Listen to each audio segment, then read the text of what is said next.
My name is Marcus Reed, and I've been a search and rescue officer for the U.S. Forest Service for 12 years. In that time, I've pulled broken hikers off cliff faces, tracked lost children through storms that would make grown men weep, and recovered bodies from places that shouldn't exist. But nothing prepared me for what happened in the Ocote Wilderness last October. The call came in at 2:47 a.m. on a Tuesday. I remember the exact time because I'd been staring at my alarm clock, unable to sleep after a particularly rough recovery the week before, a young couple who'd fallen into a ravine during their honeymoon hike. When dispatch crackled through my radio, I was almost grateful for the distraction. Unit 7, we've got a family of 4 reported missing in the Ocote sector. Last known position near Whispering Lake. How copy? I grabbed the radio. Unit 7 copies. When were they due back? Yesterday afternoon. The Hendricks family, parents and 2 kids, ages 8 and 11, vehicles still at the North Trailhead.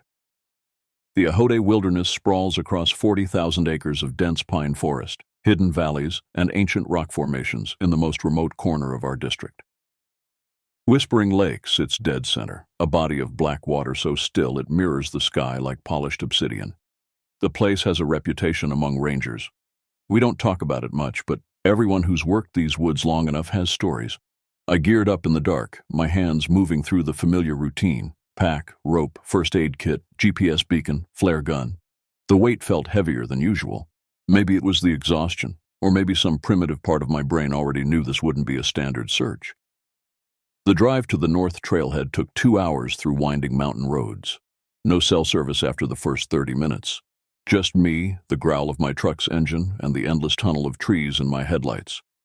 I kept the radio on, but static filled the frequencies. That wasn't unusual for Ocote. Electronics got temperamental out there. I found the Hendricks blue SUV exactly where dispatch said it would be. The doors were locked, camping gear visible through the rear window. No signs of struggle or panic. They'd simply walked into the woods and hadn't walked out. Dawn was still an hour away when I hit the trail. My headlamp carved a narrow corridor through the darkness. The forest pressed in from all sides, unnaturally quiet. No insects, no birds beginning their morning songs. Just the sound of my boots on packed earth and my own breathing. 3 miles in, I found their first campsite. The tent stood perfectly erected, sleeping bags laid out inside. A cold fire pit held the remnants of what looked like s'mores, graham crackers and chocolate wrappers scattered around, the kind of detail that made my chest tight. Kids had been here having fun, unaware of whatever had driven their family deeper into the wilderness. I photographed everything and radioed in my position, though I got nothing but static in response. The trail continued past the campsite, and I found fresh tracks. 2 adults, 2 children. They'd headed toward Whispering Lake, moving fast based on the stride length. Running, maybe. The trees grew denser as I climbed. Old-growth pine that had never seen a logger's blade, their trunks so thick 3 men couldn't wrap their arms around them. Moss hung from branches like tattered curtains. The air tasted stale, recycled, as if the forest was holding its breath. I'd been walking for 2 hours when I found the first strange sign. In a small clearing, someone had arranged stones in a perfect circle about 8 feet in diameter. The rocks were smooth river stones, not native to this elevation. Inside the circle, the pine needles had been swept clean, leaving bare earth. The Hendricks tracks led straight through it, but there were other prints too. Barefoot. Human, but wrong somehow. The toes too long, the arch too high.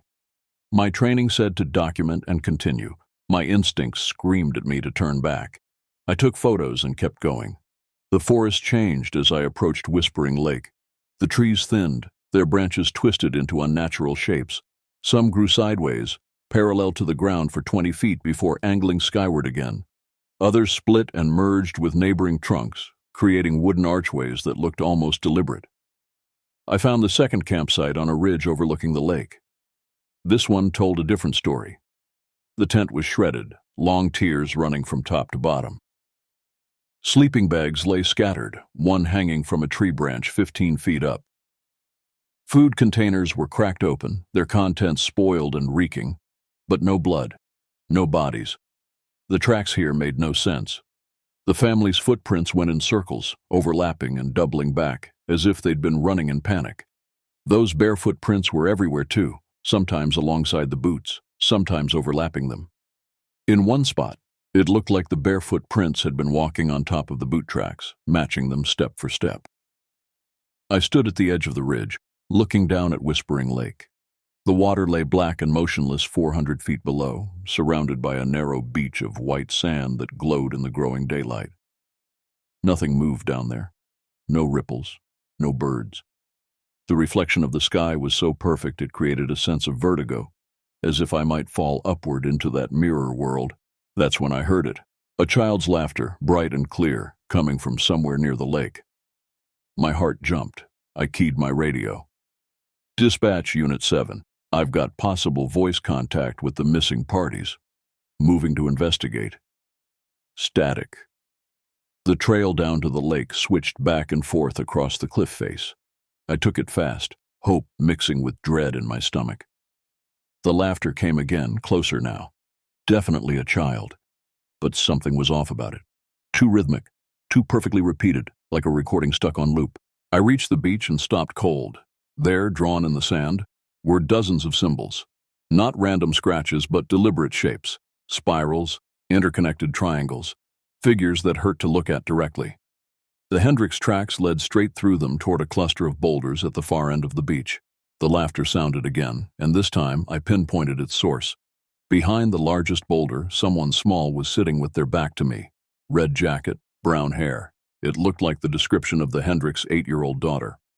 "Sweetheart," I called out, moving slowly. "I'm with Search and Rescue. Your parents called us. Are you okay?" The figure didn't move. The laughter continued, mechanical and wrong. I circled wide, keeping my hand on my radio. As I came around the boulder, my blood turned to ice water.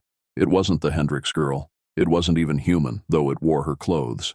The thing had sculpted its face into a child's features, but the proportions were all wrong. Eyes too far apart, mouth too wide, skin that looked like putty stretched over the wrong frame. It sat cross-legged, that horrible recorded laughter spilling from its motionless lips. When it saw me, the laughter cut off. The thing's head tilted at an impossible angle, neck bending like rubber. Then it smiled, revealing far too many teeth. "Found you," it said in a voice that wasn't quite a child's, wasn't quite anything. "Now you play too." I ran. 12 years of search and rescue, and I turned and ran like a rookie. Behind me I heard movement. Not footsteps, but something else, like wet leather dragging across sand. The laughter started again, multiplied now, coming from different directions.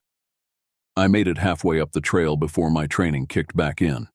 I forced myself to stop, to think. The Hendrix family was still out here somewhere. Whatever I'd just seen, it wasn't them. I pulled out my map, tried to get my bearings. There were caves on the eastern shore of the lake, old lava tubes from when this whole region was volcanic. If the family had fled from whatever that thing was, they might have taken shelter there. The sun climbed higher as I worked my way around the lake, staying well back from the shore.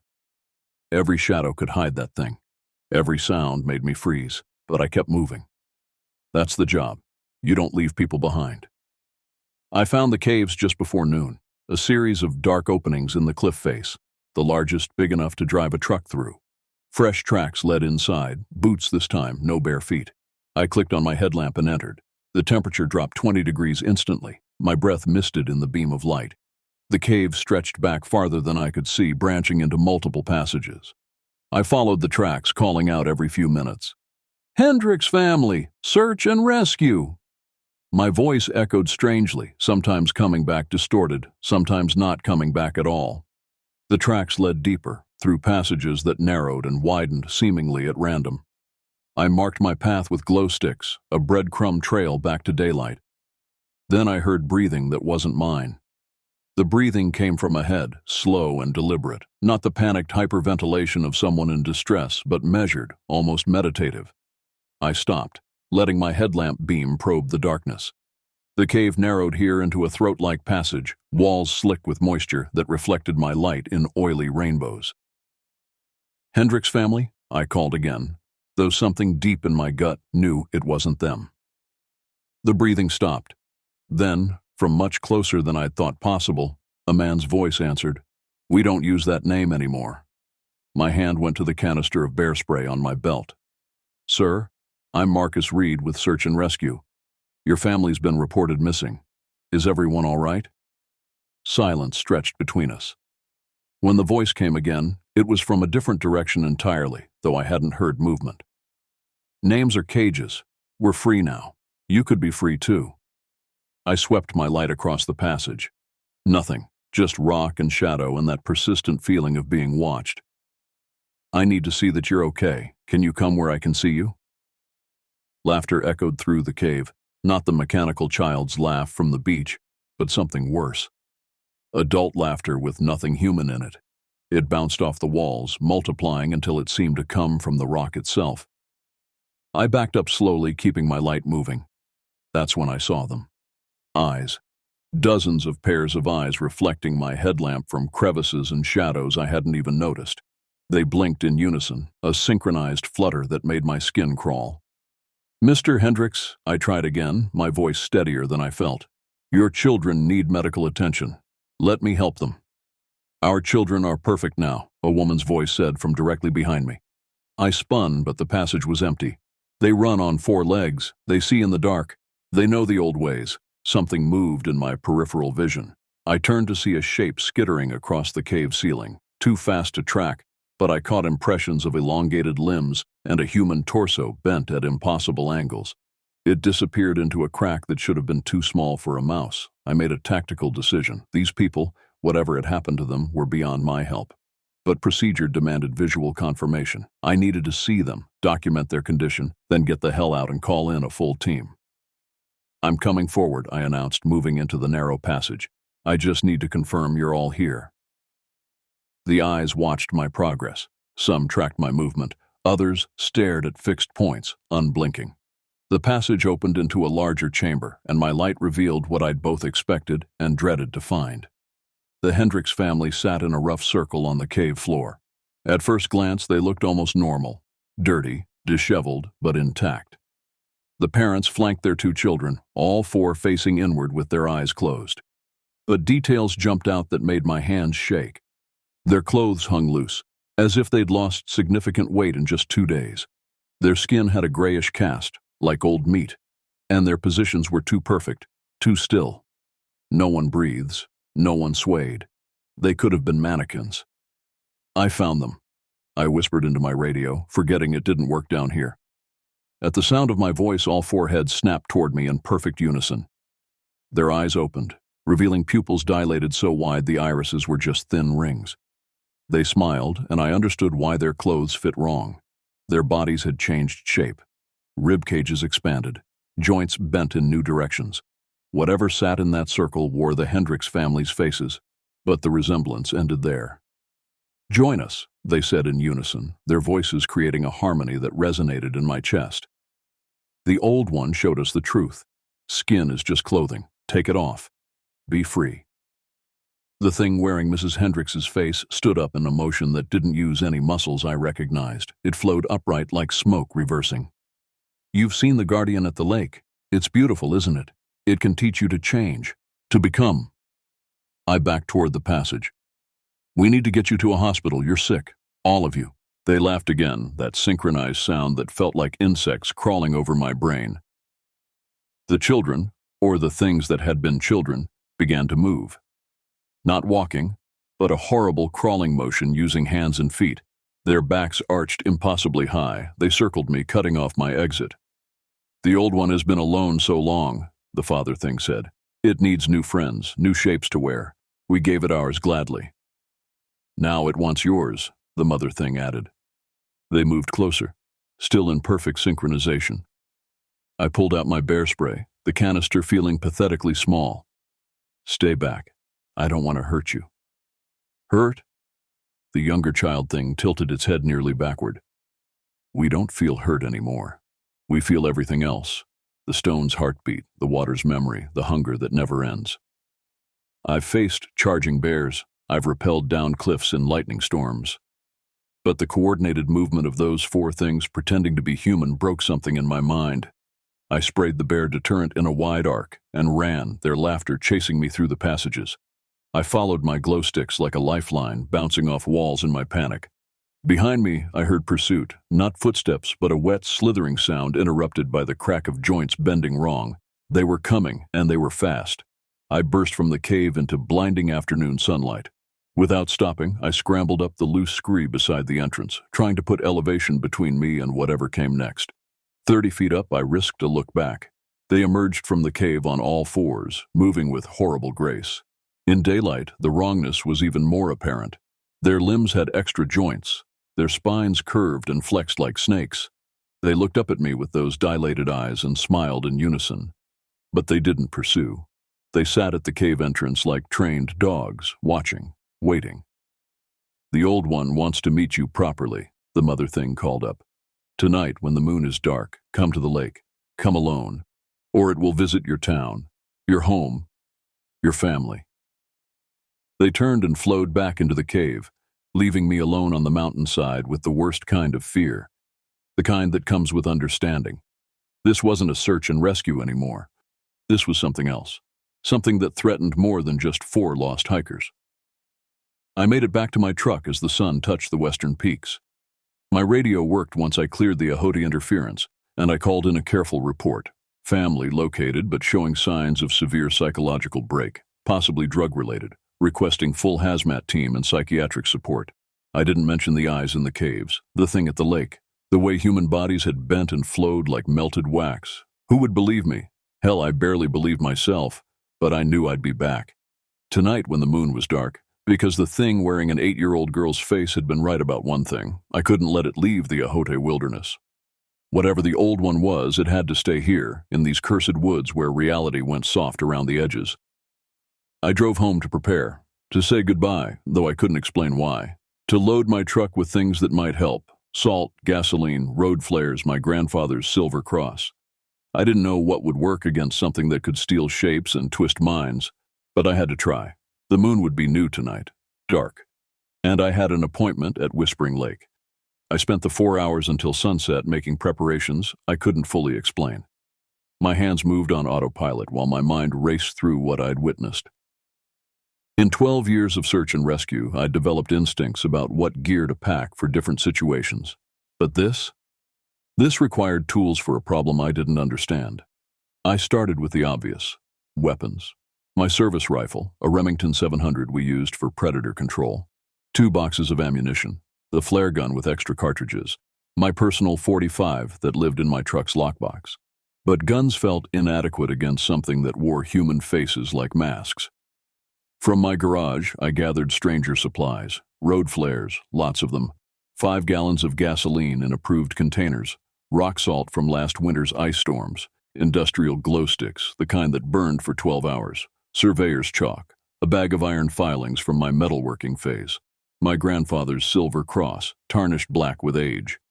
I tried calling Rivera, my usual search partner, but hung up before it connected. What would I say? "Hey, I need backup against a shape-shifting creature that's possessed a local family." They'd ground me for psychiatric evaluation. Maybe that's what I needed. Maybe the stress had finally cracked me. But I'd seen what I'd seen. Felt that wrongness in my bones. I wrote a letter and left it on my kitchen table. If I didn't come back, at least there'd be some record. Then I loaded everything into my truck and drove back toward Ahote as the sun died behind the mountains. The forest felt different in the growing darkness, expectant, like a held breath before a scream. I parked at a different trailhead, one that would let me approach the lake from the south. If this thing expected me to walk in the front door, I'd disappoint it. I rigged myself like I was going to war. Rifle slung across my back, flare gun on my hip, pockets full of road flares and glow sticks. The gasoline stayed in the truck for now. I'd retrieve it if needed. The salt and iron filings went into a messenger bag. The silver cross hung around my neck, cold against my chest even through my shirt. The hike-in took 90 minutes through dense undergrowth. No trails here, just game paths and my GPS. Every shadow could hide one of those changed things. Every sound made me freeze and listen. But the forest stayed quiet. Too quiet. No insects, no night birds, no wind in the branches. I smelled the lake before I saw it. That peculiar mineral scent of deep water that never moved. Through the trees, I caught glimpses of starlight reflecting off its surface. I circled wide, staying in the tree line until I could see the beach where I'd encountered the child thing. They were waiting for me. The Hendricks family stood in a line at the water's edge, perfectly still. They'd shed their torn clothing and stood naked in the starlight, their bodies wrong in ways that made my eyes water. Too many joints. Skin that seemed to shift and ripple, independent of muscle movement. They faced the lake like congregants awaiting communion. Behind them, something else waited. It was huge. That was my first impression. A shape that hurt to process, as if my brain couldn't quite parse what my eyes reported. It stood 20 feet tall at least, but its form kept changing. Sometimes bipedal, sometimes on all fours, sometimes configurations that had no name. The only constant was its face, if you could call it that. A smooth expanse of flesh with features that swam like oil on water, never quite settling into anything recognizable. This was the old one, the thing that had turned the Hendricks family into living clay. I stayed hidden, watching, trying to understand what I was seeing. The creature moved with deliberate slowness, reaching down to touch each family member's head in turn. Where it touched, their flesh responded, rippling and reshaping. The children giggled, that same mechanical sound from before. Then the creature's head turned directly toward my hiding spot. "Marcus Reed," it said, and its voice was like gravel being ground to dust. Prompt, I appreciate that in prey. No point in hiding now. I stepped out of the trees, rifle ready but not aimed. Threatening this thing felt like pointing a squirt gun at a forest fire. "Let them go," I said, surprised by how steady my voice sounded. "The Hendricks family. Whatever you've done to them, undo it." The creature's face shifted, features flowing into something that might have been amusement. "They came to me willingly, seeking camping, adventure. I gave them so much more. Evolution in minutes instead of millennia. That's not evolution, that's corruption." Perspective. The thing took a step forward and the ground shook. "I am old, Marcus Reed, older than your species. I walked this land when your ancestors were still deciding whether to come down from the trees. I am change itself. Adaptation, survival."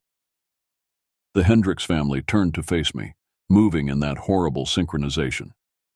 Their faces were rapturous, like religious ecstatics in the grip of divine vision. "It's beautiful," the mother thing whispered. "We can be anything. We are everything." "You're slaves," I said, "puppets." "Free," the father thing corrected. "Free from the prison of static flesh. Free from the lie of fixed form. Join us. It only hurts for a moment." The old one extended something that might have been an arm. The appendage stretched impossibly long, reaching across the 30 feet between us. I saw it had no skin in any sense I understood. Just raw possibility. Flesh waiting to become. I pulled a road flare from my pocket, struck it, and threw. The burning stick arced through the air and struck the creature center mass. It stuck for a moment, the red flame bright against that shapeless flesh. The creature laughed. The flare sank into its body and disappeared. "Fire," it mused. "I remember when your kind discovered that. So proud. But I am older than fire, Marcus Reed." It moved then, fast as thought. One moment it stood by the water. The next it loomed over me, blocking out the stars. Up close I could see its true nature. Not a creature at all, but a colony. Millions of tiny things swarming together, each no bigger than a grain of rice, forming and reforming into larger shapes. The old one wasn't a monster. It was a civilization. I stumbled backward, my hand going to the flare gun. The creature's knot face split into something resembling a smile. "Yes," it said. "You begin to understand. I am not one. I am Legion, and I am so very hungry." The Hendricks family approached from behind, cutting off my retreat. They moved differently now, no longer pretending to be human. They flowed across the ground like living mercury. I was surrounded. "Last chance," the old one said. "Join willingly, and keep some semblance of yourself. Fight, and I will hollow you out. Wear you like clothing. Use your shape to find others. Your family, perhaps. You have a sister in Boulder. A nephew who just started walking." Ice filled my veins. It knew about them. Had it pulled that from the Hendricks minds? Or had it been watching me longer than I thought? "That's not happening," I said, and pulled the trigger on the flare gun. The phosphorus round hit the creature and exploded in blinding white light. For a moment, I saw it truly, that writhing mass of component parts scattered by the blast, each tiny piece fleeing the burning chemical. The old one screamed, a sound like a million voices in discord. I didn't wait to see if it would reform. I ran, sprinting back toward the trees. Behind me, I heard the Hendricks family give chase, their human voices now mixed with sounds nothing human should make. The forest became a nightmare of shadows and pursuit. I could hear them crashing through the undergrowth, sometimes behind, sometimes to the sides, herding me like wolves with prey. My headlamp beam jumped crazily as I ran, turning every tree into a potential threat. I burst into a clearing and skidded to a stop. Another stone circle, like the one I'd found that morning. But this one wasn't empty. In the center sat a pile of bones, human bones, far more than 4 people's worth.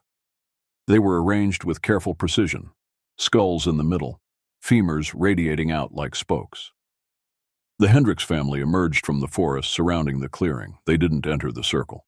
"Old boundaries," the mother thing said. "Old promises. It can't enter here. Neither can we anymore." I stood at the edge of the circle, breathing hard. "What is this place?" "A treaty," the father thing answered. "Made long ago. The first peoples knew the old one, fought it, contained it. These circles mark the boundaries.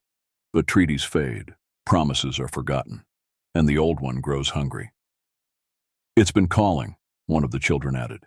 "In dreams, in whispers, calling for new converts, new shapes to wear when it finally breaks free." I looked at the bones. Generations of sacrifices, maybe. Or victims who'd stumbled into something they couldn't understand. "How do I stop it?" They laughed, that synchronized sound that felt like breaking glass. "Stop it? You can't stop change itself. You can only feed it or flee it. Or trap it," I said, remembering the iron filings in my bag. "The circles work. The boundaries hold." Their faces went slack. Puppet strings cut. When they spoke again, it was in unison, the old one speaking through them. "Clever little ape. But you would need to bring me into a circle, and I am not so foolish." "No," I agreed. "But you're hungry and proud. You want me specifically now, because I fought back, because I burned you." Silence in the clearing. Then the father thing smiled with too many teeth. "Perhaps. What do you propose?" "A trade, me for them, in the circle. If you can take me there where your power is limited, then I'll stop fighting. But if you can't..." I pulled out another road flare. "Then you're not as powerful as you think." The Hendricks family circled the stones, predators sizing up prey. I could see the old one's intelligence working through them, calculating odds. "Interesting," they said in unison. "Very well." The Hendricks family retreated to the edge of the clearing, their bodies flowing and reshaping as they moved. I watched their humanity slough off like old paint, revealing the writhing colonies beneath. They positioned themselves at cardinal points around the stone circle and began to hum, a low, thrumming sound that seemed to come from the earth itself. I stepped into the circle. The moment my foot crossed the boundary, the world changed. The air became thick, almost solid.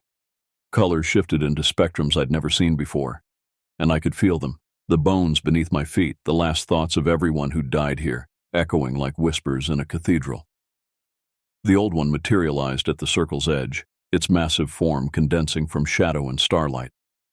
This close, I could see patterns in its roiling surface, geometric shapes that repeated and evolved, a living fractal of flesh and possibility. "Brave," it said, its voice coming from everywhere and nowhere. "Or foolish, the distinction often blurs." "Start with them," I said, pointing to the Hendricks family. "Show me you can reverse what you've done." The creature's not face rippled with what might have been annoyance. "They don't want to be reversed. They've tasted infinity. Would you stuff them back into those limiting shells? They're not themselves anymore. They can't want anything." "Can't they?" The old one gestured, and the mother thing stepped forward to the circle's edge. "Marcus," she said, and for a moment her voice sounded human again, tired, afraid. It showed us such wonders, worlds within worlds. We could feel everything, every ant in the soil, every fish in the lake, every star in the sky. How do we go back to being blind? Because that's what being human means, I said. Limited, mortal, but ours. She shook her head, features already losing cohesion. I have 2 children to think about. In this form, they'll live forever. Experience everything. Isn't that what any parent wants? Not like this. The old one laughed, that sound of grinding stone. Touching, but irrelevant. You're in the circle now. The ancient boundaries recognize you. Shall we begin? It reached for me, and I understood my mistake. The circle didn't protect me from the old one. It trapped me with it. The boundaries worked both ways, keeping the creature out, but also keeping me in. I'd walked into a cage and locked the door behind myself. The thing's appendage crossed the stone boundary and immediately began to smoke and sizzle. It pressed forward anyway, enduring the pain with patience born of millennia. Where it touched the air inside the circle, reality warped. I saw glimpses of other times, other places. This clearing when the trees were young, when ice covered the land, when strange creatures that preceded humanity performed their own rituals here. The first peoples were clever, the old one said conversationally as its burning flesh reached for me. They knew they couldn't kill me, so they made a prison of promises, boundaries I couldn't cross without invitation. But you've invited me in, Marcus Reed. The contract is dissolved. I backed away, but the circle was only 8 feet across, nowhere to run. The appendage split into dozens of smaller tendrils, each seeking a different angle of attack. I pulled out the bag of iron filings, ripped it open, and scattered them in an arc. Where they touched the creature's flesh, they burned like acid. It recoiled, but only momentarily. Iron, it mused. Another discovery I witnessed. You monkeys and your tools. But I am adaptation itself. Watch. The burned sections of its flesh sloughed off, revealing new growth underneath that sparkled with metallic inclusions. It had incorporated the iron into itself, made it part of its structure. The new appendages reached for me, now immune to the metal's touch. I had one option left, one terrible choice. I pulled out the gasoline container I'd hidden at the clearing's edge earlier and doused myself with it. The fumes made my eyes water, made my head swim, but I stood my ground. Come on then, I said, flare gun in hand, but we burned together. The old one paused. For the first time since I'd encountered it, the creature seemed uncertain. You would die to stop me? To save them? Yes. They don't want to be saved. That's not their choice anymore. You took that from them when you took their humanity. We stood frozen in tableau, me soaked in gasoline, finger on the trigger, the creature poised to strike, calculating whether it could take me before I could fire. Around us, the Hendricks family watched with their oil-slick eyes. Then the youngest child spoke, not in the mechanical voice of the possessed, but in the high, frightened tone of an 8-year-old girl. Mommy, I want to go home. The mother thing's head snapped toward her daughter. For a moment, her face showed something like recognition, like pain. Baby? It's cold, the girl continued, and everything feels wrong. Can we go home now? The old one hissed, a sound like steam escaping. Silence. You're mine. No, the mother said, and her voice was stronger now, more human. She's mine. What happened next happened fast. The mother thing lunged at the old one, her malleable form wrapping around one of its appendages. Where they touched, both creatures began to dissolve, their component parts warring at a cellular level. The father and son joined her, adding their mass to the battle. The old one shrieked and tried to shake them off, but they held fast. I watched in horrified fascination as the family fought the creature from within, their stolen flesh rebelling against its master. Now! The mother screamed, her face appearing momentarily in the roiling mass. While we hold it, I understood. They were buying me time, spending their corrupted lives to give me a chance. I sprinted to the circle's edge and began pouring gasoline along the stones, creating a barrier of fuel. The old one saw what I was doing and surged toward me, but the Hendricks family held it back, their forms unraveling as they fought. I completed the circle and stepped back, flare gun ready. The old one had torn free from the family, but they'd wounded it.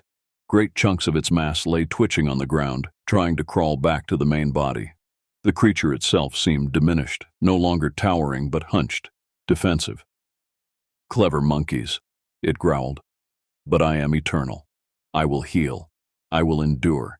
And I will remember you, Marcus Reed. Maybe, I said. But not here. Not anymore. I fired the flare. The gasoline circle erupted in a wall of flame 20 feet high. The old one screamed as the fire enclosed it, trapping it within the ancient boundary now reinforced with modern fury. It tried to push through, but the flames drove it back. Where fire touched its flesh, pieces fell away and burned to ash. Inside the circle, the Hendricks family lay still. Their bodies had lost all cohesion, reduced to puddles of organic matter that steamed in the heat. But just before the flames blocked my view, I saw something that might have been a hand give a thumbs up. I retreated from the inferno, watching as the old one threw itself against the barrier again and again. Each attempt left it smaller, weaker.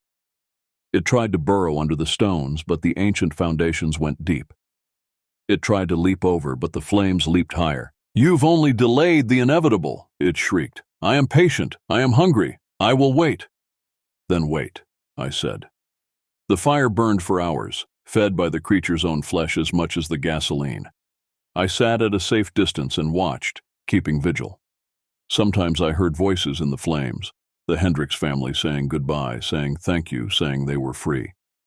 Maybe it was real. Maybe it was just the wind. By dawn, nothing remained inside the circle but ash and scorched stones.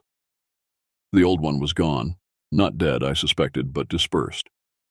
Reduced to component parts too small to maintain consciousness. Scattered on the wind like spores, looking for new hosts, new shapes to steal.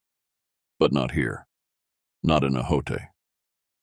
The circles would hold it now, their ancient promise renewed with fresh sacrifice. I radioed in a forest fire and let the professionals come to contain what remained. Told them the Hendricks family had been caught in the blaze, victims of a freak accident. Their remains were unidentifiable anyway. The investigation would find traces of accelerant but no explanation. Just another mystery in a forest full of them. They gave me 2 weeks administrative leave for trauma. I spent it researching, driving to reservations, talking to elders who still remembered the old stories. I learned about the thing that changed shapes, the hunger that walked, the colony that thought as one. I learned about the first compacts, the boundaries set, the prices paid to keep humanity safe from things that predated our birth, and I learned I wasn't done. 6 months later, I stood at the edge of Whispering Lake again.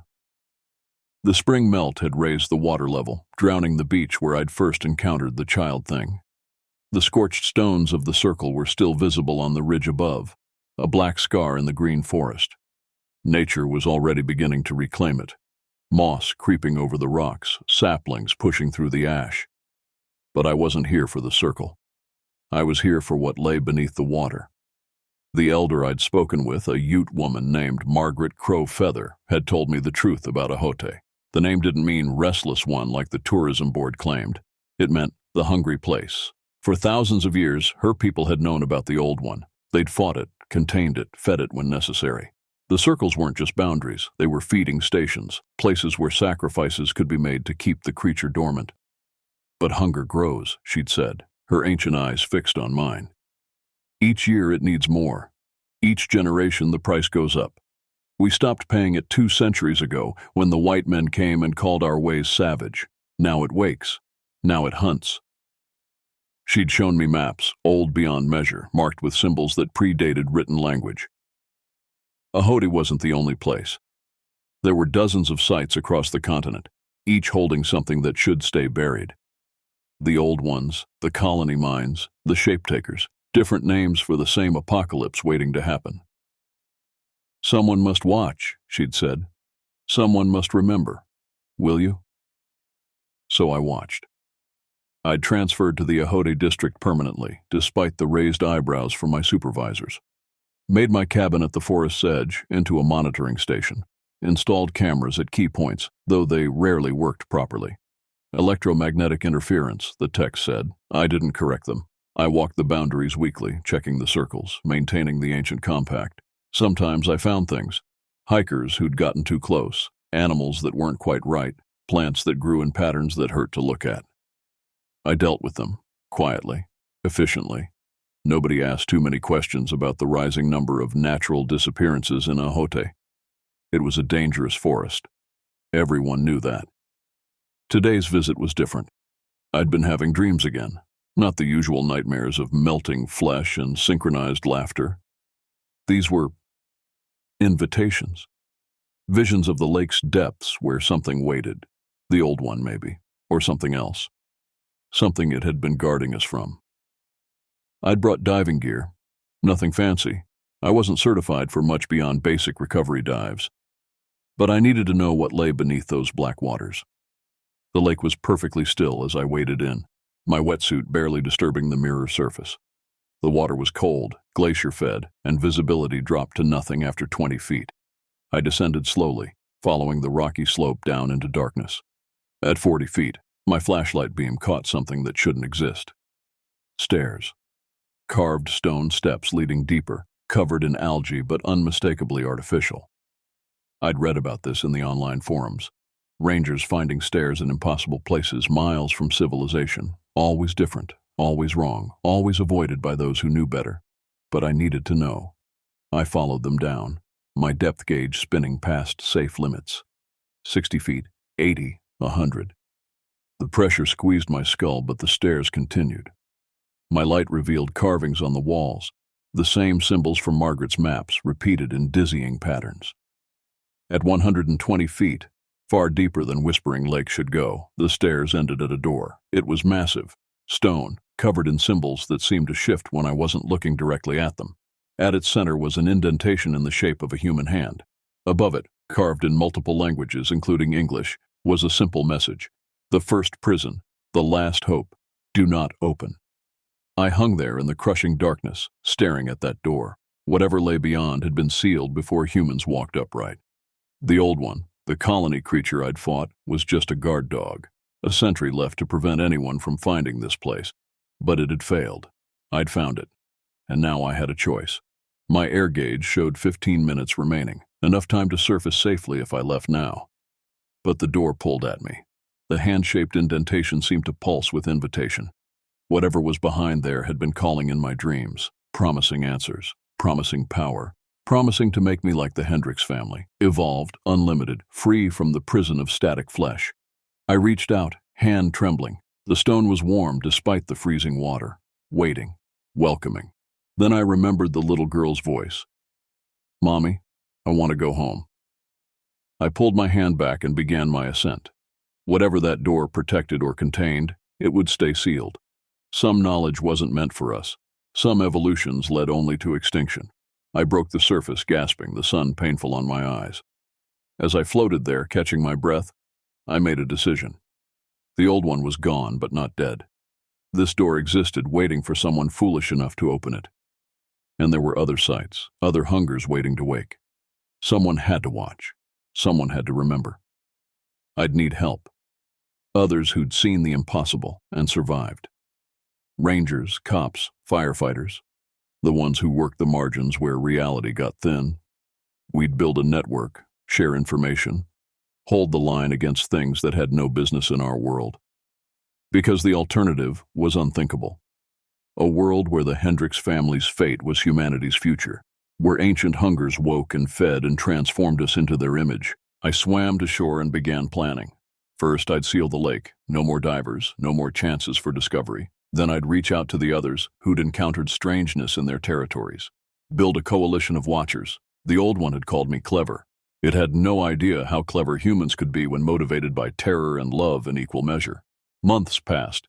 My network grew. We shared stories, techniques, warnings. The ranger who'd found a grove where time moved backward. The cop who'd arrested a man with no shadow. The paramedic who'd transported a patient that registry showed had died 30 years ago. Each had touched the impossible and chosen to stand guard rather than run. We developed protocols, marking systems that only we understood. Ways to identify and contain anomalies before they spread. Most importantly, we learned to forget officially while remembering privately. Our reports were clean. Our memories were not. I returned to Whispering Lake often, checking that the door remained sealed. Sometimes I dove down just to see it, to remind myself what we were protecting the world from. The carvings never changed, but I began to understand them better. They told a story of something that preceded life as we knew it, something that had been locked away by the first thinking beings to recognize the threat it posed. Earth's immune system, one of my contacts called our network. We were the white blood cells, identifying and neutralizing infections before they could spread. It wasn't glorious work. There were no medals for the things we did in the dark. But every normal day that passed, every family that went camping and came home unchanged, was a victory. The Hendricks family haunted me. In my cabin I kept their photos, the ones from the missing persons report. Smiling parents, happy kids, a normal family destroyed by something that should never have woken. I'd failed to save them, but their sacrifice had taught me the price of ignorance. Never again. On the anniversary of their disappearance, I always returned to the burned circle, left flowers, said words. Sometimes when the wind was right, I swore I heard children laughing, not the mechanical sound of the possessed, but real joy. Free. Maybe it was imagination, maybe it was hope. But I chose to believe they'd found peace in their final moments, that their humanity, even corrupted and twisted, had been strong enough to fight back when it mattered. The old one was still out there, dispersed, but not dead, waiting, plotting, hungry. But so was I.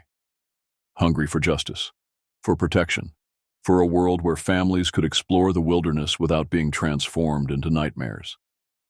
I sat by Whispering Lake, watching the sun set over water that hid impossible depths. My radio crackled, another ranger reporting something strange in Sector 7. I responded, already moving, already planning. Someone had to watch, someone had to remember, someone had to hold the line. Tonight, like every night, that someone was me. The watch continues, the hunger waits, and humanity, in all its fragile, stubborn glory, endures another day. But down in the depths, beyond the door that must never open, something stirs. Something that has been patient for eons and can be patient a while longer. After all, it whispers in dreams, all locks eventually rust. All watchers eventually sleep. And when they do, the hunger always wins. The radio crackled against my hip as I navigated the overgrown trail, each step crushing pine needles that released their sharp scent into the humid August air. My name is irrelevant now. What matters is what I witnessed in Kishkumen Valley, and why I'll never return to those ancient woods.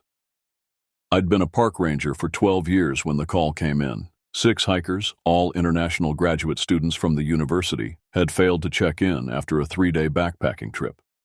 The group consisted of Raj from Mumbai, Siobhan from Dublin, Marcus from Melbourne, Jean-Pierre from Montreal, and twins Angelo and Maria from Manila.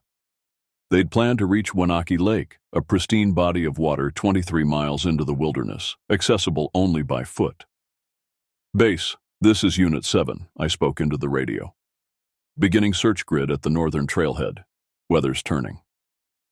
Indeed, dark clouds gathered above the towering pines, and the air carried that electric charge that precedes mountain storms. I'd searched these woods countless times, pulled out lost hikers who'd wandered off trail, treated injuries from falls, even recovered bodies when nature proved unforgiving. But something felt different this time. The forest was too quiet. No bird calls, no rustling of small animals in the underbrush. The first sign of the group came 3 miles in. A water bottle, expensive brand, lying beside the trail. No signs of struggle, just abandoned. I photographed it, marked the GPS coordinates, and continued deeper into the wilderness.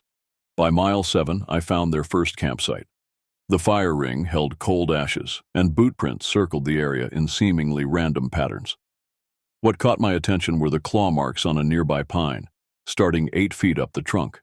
Too high for a bear, wrong pattern for a mountain lion.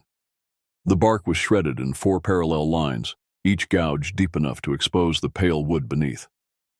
I set up my tent before darkness fell completely, choosing a small clearing with good sight lines. The storm had passed without dropping rain, leaving only an oppressive humidity. As I heated my freeze-dried meal, I reviewed the missing persons files on my tablet. All 6 were experienced hikers, well-equipped, with solid wilderness skills. Raj had even worked as a trekking guide in the Himalayas during his undergraduate years. Sleep came fitfully. Around 2 in the morning, I woke to the sound of footsteps circling my tent. Heavy, deliberate steps that paused every few seconds. I lay still, hand on my sidearm, listening. The footfalls were bipedal but wrong somehow. The gait too long, the weight distribution off. "Hello?" I called out. "This is Ranger Station 7. If you need assistance, please identify yourself." The footsteps stopped. Then, from directly outside my tent came Siobhan's voice. "Help us. We're lost. Please help us." Every instinct screamed danger. The voice was perfect, the Irish accent intact, but something in its cadence felt rehearsed, like a recording played back at the wrong speed. I'd heard Siobhan's voice on the voicemail she'd left at the ranger station, and while this sounded identical, it lacked the natural breathing patterns of human speech. "Siobhan, what's your location? Are the others with you? Help us. We're lost. Please help us." The exact same words, same inflection, like a skipping record. I unzipped my tent slowly, flashlight in one hand, weapon in the other. The beam cut through the darkness, illuminating nothing but empty forest. No footprints in the soft earth around my tent, despite the clear sounds I'd heard. The air smelled wrong, like copper and wet dog fur. Dawn couldn't come fast enough. I packed quickly and continued along the trail, radioing in my unsettling encounter. Dispatch suggested I wait for backup, but with 6 lives potentially at stake, I pressed on. By noon, I'd covered another 8 miles. The trail wound upward through increasingly dense forest, and I found more evidence of the group's passage. A torn piece of fabric caught on a branch, a hiking pole abandoned in the middle of the path. Each discovery deepened my unease. Experienced hikers don't just drop expensive gear unless something forces them to. The forest grew darker as the canopy thickened. Ancient pines towered overhead, their trunks so massive that 6 people holding hands couldn't encircle them. This was old growth, untouched for centuries, the kind of forest that existed before European settlers arrived. The indigenous peoples of this region, the Kalispel and Coeur d'Alene tribes, had names for these deep woods that roughly translated to places where the spirits walk differently. I found their second campsite near a creek, and this one showed clear signs of panic. Sleeping bags were abandoned, half out of tents, backpacks torn open with contents scattered. The fire pit contained partially burned clothing and what looked like pages from a journal. I carefully extracted one legible fragment. "Won't stop following us. Raj says it's just a bear, but bears don't walk like that. Maria heard her mother's voice last night calling from the woods, but her mother has been dead for 3 years. We're leaving at first light, heading for the lake. If anyone finds this..." The rest was too charred to read. I bagged the evidence and checked my GPS. Wenatchee Lake was still 12 miles away through increasingly rough terrain. The rational part of my mind said to wait for the search and rescue team, but those charred journal pages suggested the hikers were being stalked by something. Every hour counted. The trail became harder to follow as I climbed higher. Game paths crossed and recrossed the main route, and fallen trees forced detours. I blazed marks as I went, both for my own return journey and to guide the backup teams. The silence grew heavier with each mile. Even the wind seemed afraid to disturb these ancient woods. Near sunset, I smelled smoke. Not the clean smoke of a campfire, but something chemical and wrong. I followed the scent off trail, bushwhacking through dense undergrowth until I emerged in a small clearing. What I found there made me stop breathing. A tent, expensive model, stood perfectly erected in the center of the clearing. Smoke rose from a camping stove where a pot of water boiled merrily. 6 backpacks were arranged in a perfect circle around the tent. Everything appeared normal except for one detail. Each pack was torn open from the inside, as if something had burst out of them. I approached carefully, announcing my presence. "Park Ranger, is anyone here?" No response. I lifted the tent flap with the barrel of my weapon and peered inside. 6 sleeping bags, arranged side by side, each containing what looked like a person-shaped bundle. But as my flashlight beam hit them, I realized they were just clothes, carefully arranged to mimic sleeping forms. A branch snapped behind me. I spun around to see a figure standing at the edge of the clearing. In the dying light, I could make out Marcus's distinctive red beard and flannel shirt. He stood perfectly still, arms at his sides, face obscured by shadow. "Marcus? It's Park Ranger Station 7. Your group was reported missing. Are you injured?" He took a step forward, and that's when I noticed his feet weren't touching the ground. He moved like a marionette, legs going through the motions of walking while his body glided forward at an impossible height. As he entered the clearing, the last rays of sunlight hit his face. It was Marcus's face, perfect in every detail, but the eyes were solid black, depthless as pools of tar. When he smiled, his mouth opened too wide, revealing rows of teeth that belonged to no human. "We're lost," he said in Marcus's Australian accent. "Please help us. I've faced grizzly bears, mountain lions, and desperate people in my career, but nothing prepared me for the thing wearing Marcus's face." Training kicked in. I raised my weapon, finger on the trigger, but hesitated. What if this was still somehow Marcus, affected by a neurotoxin or suffering from extreme hypothermia? The black eyes and impossible teeth suggested otherwise, but I'd sworn an oath to protect and serve. "Stop right there," I commanded, voice steady despite my racing heart. "Identify yourself." The Marcus thing tilted its head at an angle that would have snapped a human neck. "We're lost. Please help us. The others are at the lake. Come see." It turned and glided back toward the forest, that horrible puppeteer movement making my skin crawl. Against every survival instinct, I followed at a distance, weapon ready. The thing led me through paths that shouldn't exist, between trees that grew too close together for a human to pass. Yet somehow I squeezed through, branches scraping my uniform, leaving tears that would later scar. The forest changed as we traveled. The ancient pines gave way to trees I couldn't identify, with bark that seemed to shift in my peripheral vision. The air grew thick, almost syrupy, and breathing became an effort. My GPS spun wildly before dying completely, its screen crackling with static. Time lost meaning in those writhing woods. It might have been hours or minutes before we emerged at Wanaki Lake.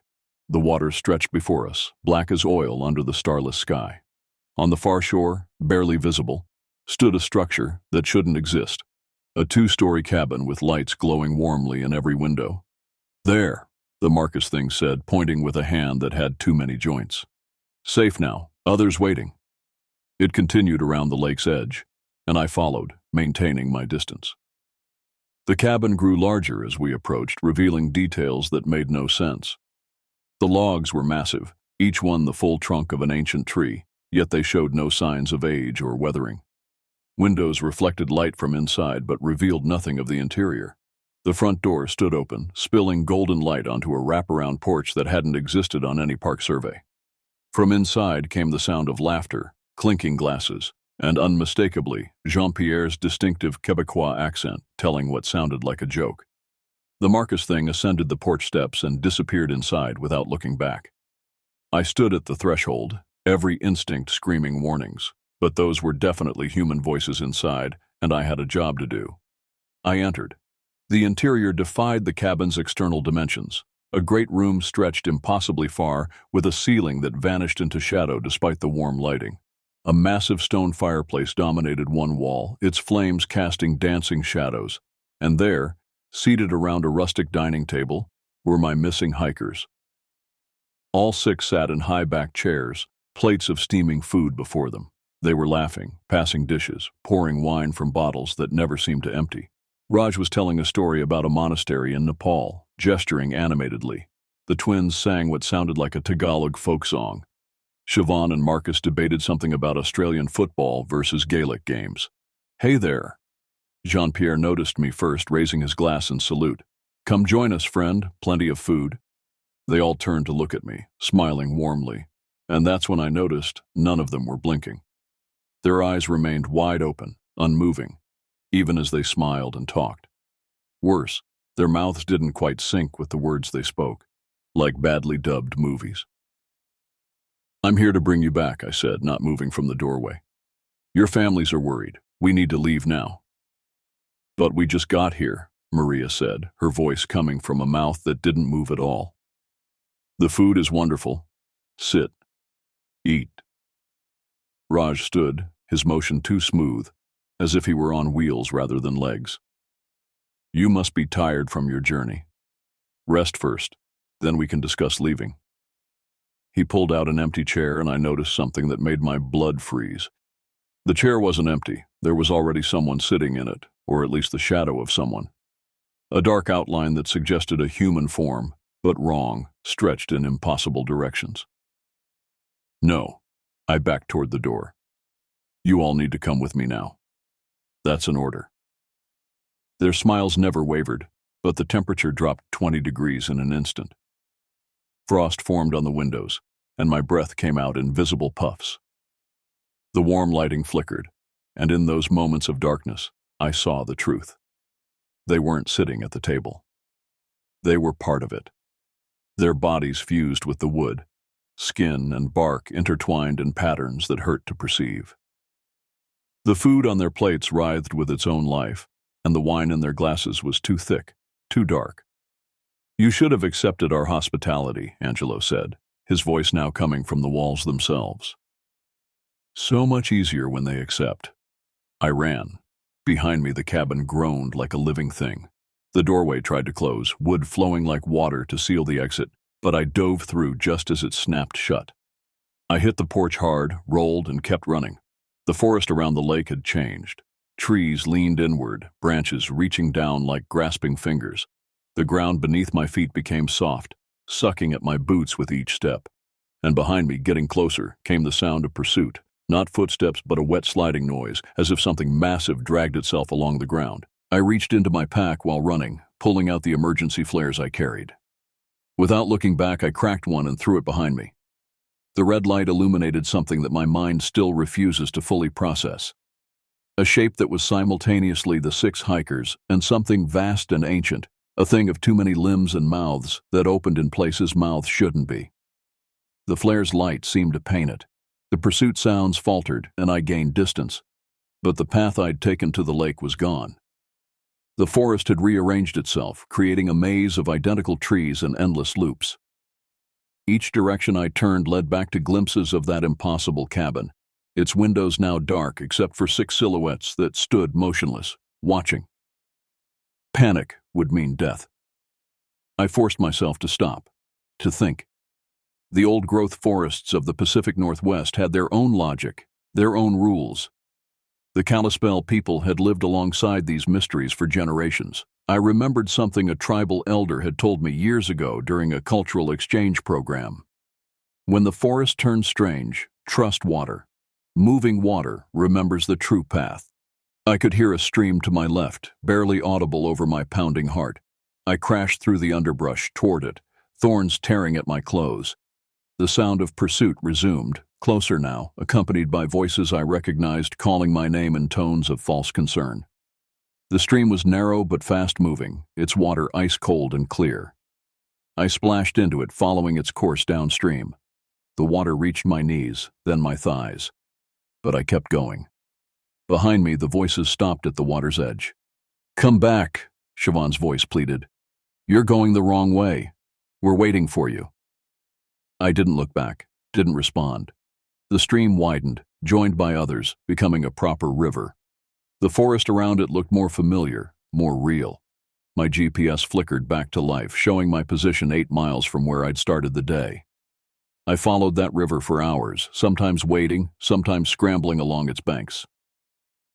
Dawn was breaking when I finally recognized a trail marker, one I'd placed myself the previous day. My radio crackled with static, then cleared. "Unit 7, this is base. Report your position. The search team is en route." I gave my coordinates with a voice hoarse from exhaustion. Within an hour, the search and rescue helicopter found me. As it lifted me away from those cursed woods, I looked back and saw smoke rising from deep in the forest. Not the gray smoke of a wildfire, but something darker, more organic. The search team found no trace of the 6 hikers. The cabin at Wanaki Lake didn't exist on any map or survey. The clearings I'd described couldn't be located. Only my torn uniform and the evidence I'd collected proved I hadn't imagined it all. But I knew the truth. They were still there. In that cabin that existed between spaces, serving their eternal meal to anyone foolish enough to accept their hospitality. The debriefing lasted 12 hours. I sat in a sterile room at park headquarters, repeating my story to increasingly skeptical faces. Regional Director Morrison, a man who'd known me for a decade, looked at me like I'd lost my mind. The search and rescue coordinator pulled up satellite imagery showing nothing but forest where I'd described the cabin. The psychologist they brought in kept asking about stress, about previous trauma, about whether I'd eaten any unfamiliar plants on the trail. "The evidence doesn't lie," I insisted, pushing the burned journal fragments across the table. "These are real. The DNA from the blood on the torn fabric matches Raj Patel. Something happened to those people." "Nobody's questioning that they're missing," Morrison said carefully. "But this story about moving trees, a cabin that appears and disappears, people with black eyes, you have to understand how this sounds." I did understand. In the harsh fluorescent light, surrounded by maps and protocol manuals, my experience seemed like fever dreams. But the scratches on my arms were real. The GPS unit's fried circuits were real, and the nightmares that would wake me for months afterward, those were real too. They put me on administrative leave, pending a full psychological evaluation. The official search continued for 2 more weeks, with teams combing every inch of the trail to Wanaki Lake. They found nothing, no bodies, no gear beyond what I'd already collected, no sign of the clearings I'd described. The case went cold, filed under missing, presumed dead, another tragedy in the wilderness. I couldn't let it go. Using my accumulated vacation time, I began researching. The university library had archives dating back to the region's earliest settlements.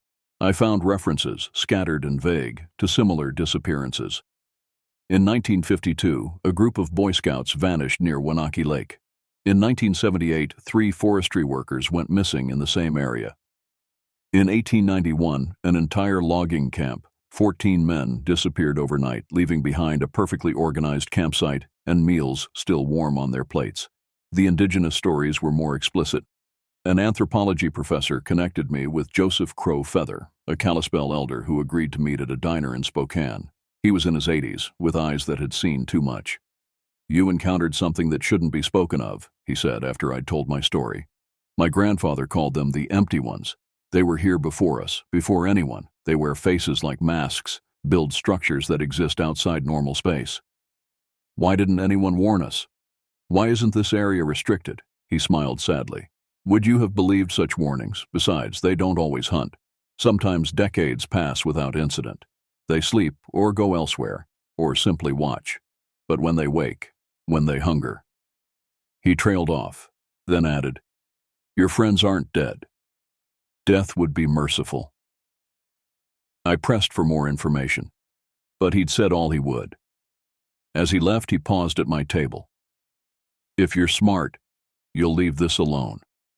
If you're determined to be foolish, remember, they can't cross running water, and they fear the old songs.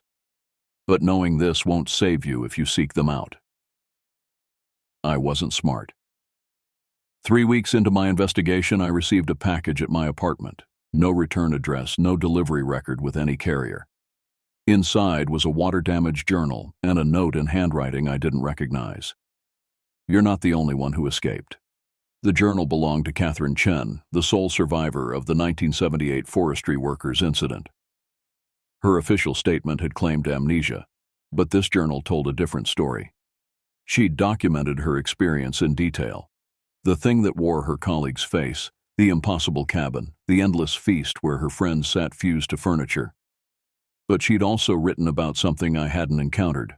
Others in the cabin, people from different times, all trapped in that eternal dinner party. "I saw a boy in a scout uniform from the 1950s, she wrote.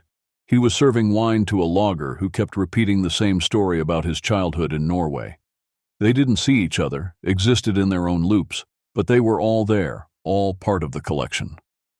The final entry was dated a week before her death in 1980. "It's calling me back. I hear their voices at night, smell the food from that table. I won't go. I'll die first." The coroner had ruled her death a suicide, but the details were strange. She'd been found in her locked apartment, drowned despite being nowhere near water. Her lungs were full of lake water that matched no local source. I started experiencing things after reading that journal. My apartment would smell like pine smoke and cooked meat. I'd wake to find my furniture rearranged in a circle. Once I found muddy footprints leading from my door to my bed, footprints that matched my own boots but that I hadn't made. The breaking point came when I received a video file on my phone. Unknown sender, no traceable origin. The timestamp showed the current date, but the location was impossible. It was footage from inside the cabin. The camera moved through that impossibly large great room, past the stone fireplace, to the dining table. They were all there, my 6 missing hikers, still at their endless meal. But now I could see others, dozens of people in clothing from different eras, all seated at a table that stretched beyond the frame. And there, serving plates with mechanical precision, was Catherine Chen, her forestry uniform pristine despite 40 years passing. The camera panned to an empty chair at the table's head. A brass nameplate gleamed on its high back. I zoomed in, enhanced the image, and felt ice in my veins.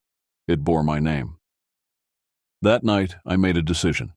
I could run, leave the state, try to forget, or I could go back, armed with knowledge, and try to end this. The smart choice was obvious. I wasn't smart. I spent a week preparing. I studied Catherine's journal, mapped every historical disappearance, gathered supplies. Joseph Crow Feather, despite his warnings, agreed to teach me one of the old protection songs. I recorded it, memorized it, made it part of my bones. I filled a pack with running water from a blessed spring, salt from the Dead Sea, and every protective charm I could find. On a clear morning in September, I returned to Kishkumen Valley. The trail felt different this time, expectant, almost welcoming. I found my old markers easily, reached the first campsite by noon. Their gear was gone, but the claw marks on the tree remained, fresher somehow, still weeping sap.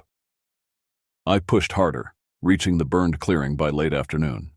The arranged backpacks were gone, but the tent remained, its fabric pristine despite weeks of weather. Inside, a new addition, 7 sleeping bags now, the 7th monogrammed with my initials. I burned it all, doused the tent with camping fuel and watched it blaze. The smoke that rose formed shapes, faces twisted in anguish or ecstasy, hands reaching skyward. When nothing remained but ash, I continued toward the lake. This time, I knew what to expect. When the forest began to change, when the trees grew wrong and the air thickened, I didn't fight it. I walked with purpose, the protection song playing on repeat through my earbuds. The path tried to twist, to lead me in circles, but I followed my compass and my will. Wanaki Lake appeared as the sun set, its waters perfectly still. The cabin waited on the far shore, every window glowing with that false warmth. But now I could see its true nature, how it flickered between states. Sometimes a cabin, sometimes something organic and pulsing, sometimes just a wound in reality itself. I didn't go around the lake this time. I waded straight in. The water was ice cold and wrong, too thick, clinging like oil. But it was still water, still flowing at some deep level, and the thing in the cabin couldn't cross it. I heard them calling as I waded deeper. 6 familiar voices mixed with dozens of others, all pleading, cajoling, threatening. At the lake's center, treading water, I pulled out the items I'd prepared. 7 small bottles, each containing water from the blessed spring mixed with personal effects I'd recovered from the hikers' emergency contact forms. A mother's photo for Raj, a guitar pick for Marcus, prayer beads for the twins, soil from their homelands for Siobhan and Jean-Pierre. One by one I spoke their names and emptied the bottles into the lake. The lake began to boil. Not with heat, but with something far worse. Reality itself seemed to bubble and fester where I'd poured the blessed water. The cabin on the shore flickered rapidly between its states, and I could hear screaming from within. Not human screams, but the sound of something ancient and hungry being denied its meal. I treaded water in the center of the lake as chaos erupted around me. The protection song continued through my earbuds, a thin lifeline of sanity in a world gone mad. The water around me turned black, then clear, then colors that human eyes weren't meant to process. Each change brought new horrors to the surface. Glimpses of those who hadn't escaped over the decades, their faces preserved in expressions of eternal hunger. The cabin was fighting back. Tendrils of not quite solid darkness stretched from its windows across the water, reaching for me. Where they touched the lake's surface, the water hissed and turned to something else. Sometimes ice, sometimes vapor, sometimes nothing at all. I kept moving, kept treading, staying just out of reach. Then the voices changed tactics. "Why are you doing this?" Siobhan's voice, but underneath it, something vast and cold. "We're happy here. We chose to stay." "You're destroying us," came Jean-Pierre's accent, layered with harmonics that made my teeth ache. Is that what a ranger does? Destroys the things they don't understand? I wanted to respond, to argue, but I knew that engaging with it would give it power. Instead, I focused on the next part of my plan. From my waterproof pack, I pulled out Catherine Chen's journal, wrapped in plastic and bound with red thread. The moment it emerged, the lake grew still. Even the cabin's writhing stopped. In that silence, I could hear my own heartbeat, impossibly loud. You remember her, I said to the thing that wore my friends' faces. She escaped you once. She came back, the voices said in unison. They always come back. You'll come back. She didn't come back, I countered, though I wasn't entirely sure I was right. You pulled her back. There's a difference. I opened the journal to a page I'd marked, Catherine's map of the cabin's interior, drawn from memory. She'd noticed something I hadn't in my brief time inside. The dining table wasn't just furniture, it was an anchor, a physical manifestation of something much larger. And at its center, beneath layers of false wood and impossible geometry, was something she'd called the first hunger. You're parasites, I continued, my voice growing stronger. You can't create, only imitate. You need us to give you form, to accept your hospitality, to make you real. The darkness around the cabin began to writhe more violently. Windows shattered and reformed. The structure itself began to twist, revealing glimpses of what lay beneath, not wood and stone, but something organic and ancient, a thing of appetites and empty spaces. We were here first, the voices roared, no longer pretending to be human. The sound came from everywhere, the water, the air, inside my own skull.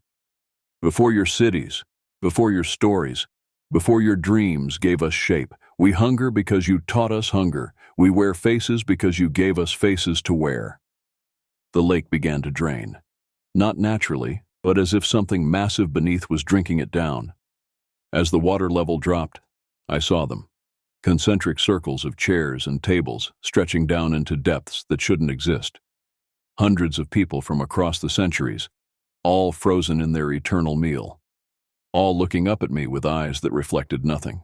My feet touched something solid, not lake bottom, but wooden flooring. I was standing in the cabin's great room, though I'd never left the water. The paradox made my head spin, but I pushed through the disorientation. Physical laws meant nothing here. Only will mattered. The 6 hikers sat at their table, no longer pretending to move or speak. Their bodies were wood and flesh intertwined, their faces masks stretched over something that had never been human. But in their eyes, their real eyes, trapped somewhere behind the black, I saw awareness. They were still in there, conscious, experiencing every moment of their imprisonment. I'm sorry, I told them, pulling out my last resort. A road flare modified with materials Joseph Crowfeather had provided. The phosphorus had been mixed with sage, salt, and other things he'd made me promise never to name. I can't save you, but I can end this. I struck the flare. The light that erupted wasn't just bright. It was true in a way that nothing in this place could be. It showed things as they were, not as they appeared. The cabin's great room was revealed as a cavity, a stomach-like space in something vast and organic. The elegant furniture was digestive acid given form. The endless feast was the process of consumption itself, stretched across time. And the hikers, what remained of them was worse than death, but not beyond mercy. The thing that had taken them screamed through 1,000 stolen voices. The very air shattered like glass, each shard reflecting a different version of reality. I saw myself from a dozen angles, drowning, burning, already seated at the table, running through the forest, still at home having never come here at all. Choose, the voices commanded, desperate now. Choose a reality, any reality. Stay with us in any form you wish, just stop the burning, stop the light. For a moment I wavered. In one shard I saw myself back at headquarters, no missing hikers, no investigation, just another quiet season in the park. In another I was home with a family I'd never had, children I'd never fathered, a life unlived but somehow real. The temptation was overwhelming. But then I heard it, the protection song still playing through my earbuds, which had somehow survived the transition between realities. Joseph Crowfeather's voice, steady and sure, reminded me who I was and why I was here. I threw the flare into the center of the dining table. The explosion wasn't physical. It was something deeper, a detonation in the realm of concept and meaning. The table split, revealing not wood but a chasm that went down forever. The false faces of the empty ones peeled away like old paint, showing the howling void beneath. And one by one, the trapped souls began to fall free. I saw them as they truly were in those final moments, not just my 6 hikers, but all of them. The Boy Scouts from 1952, led by a scoutmaster who'd kept his charges together even in damnation. The loggers who'd sung Norwegian hymns to stay sane. Catherine Chen, who smiled at me as she dissolved, finally free. Hundreds of others, each released from their eternal meal. The cabin convulsed, reality tearing at its seams. I ran, not through any door, but through the spaces between moments, the cracks in perception that the dying thing could no longer hold shut. Behind me, Kishkumen Valley screamed as something fundamental was ripped from its fabric. I emerged at the trailhead parking lot, collapsing onto asphalt that had never felt more solid or real. My clothes were dry, my pack missing, my body unmarked except for the old scratches from my first encounter. The sun was rising, though I'd entered the lake at sunset. My phone showed 3 days had passed. The search teams found me there, unconscious but alive. The official report stated I'd suffered a psychological break after the stress of losing the hikers, had wandered the woods in a fugue state before finding my way back. No one asked about the road flare residue on my hands or the way electronic devices malfunctioned in my presence for weeks afterward. But the disappearances stopped. Wenatchee Lake, when the teams finally reached it, was just a lake. Beautiful, pristine, and utterly normal. No cabin, no strange clearings, no evidence of the hundreds who'd vanished over the years. Even the historical records seemed to blur, details fading like old photographs. I returned to work 6 months later, after extensive therapy and a clean bill of mental health. The psychologists attributed my episode to guilt over losing the hikers, combined with exhaustion and possible exposure to natural hallucinogens. I didn't argue. What would be the point? The truth would only have extended my leave indefinitely. Morrison welcomed me back with careful kindness, assigning me to desk duty initially. "Take your time," he said. "Ease back into it. The mountains aren't going anywhere." But the mountains had changed. Or maybe I had. Every shadow seemed deeper.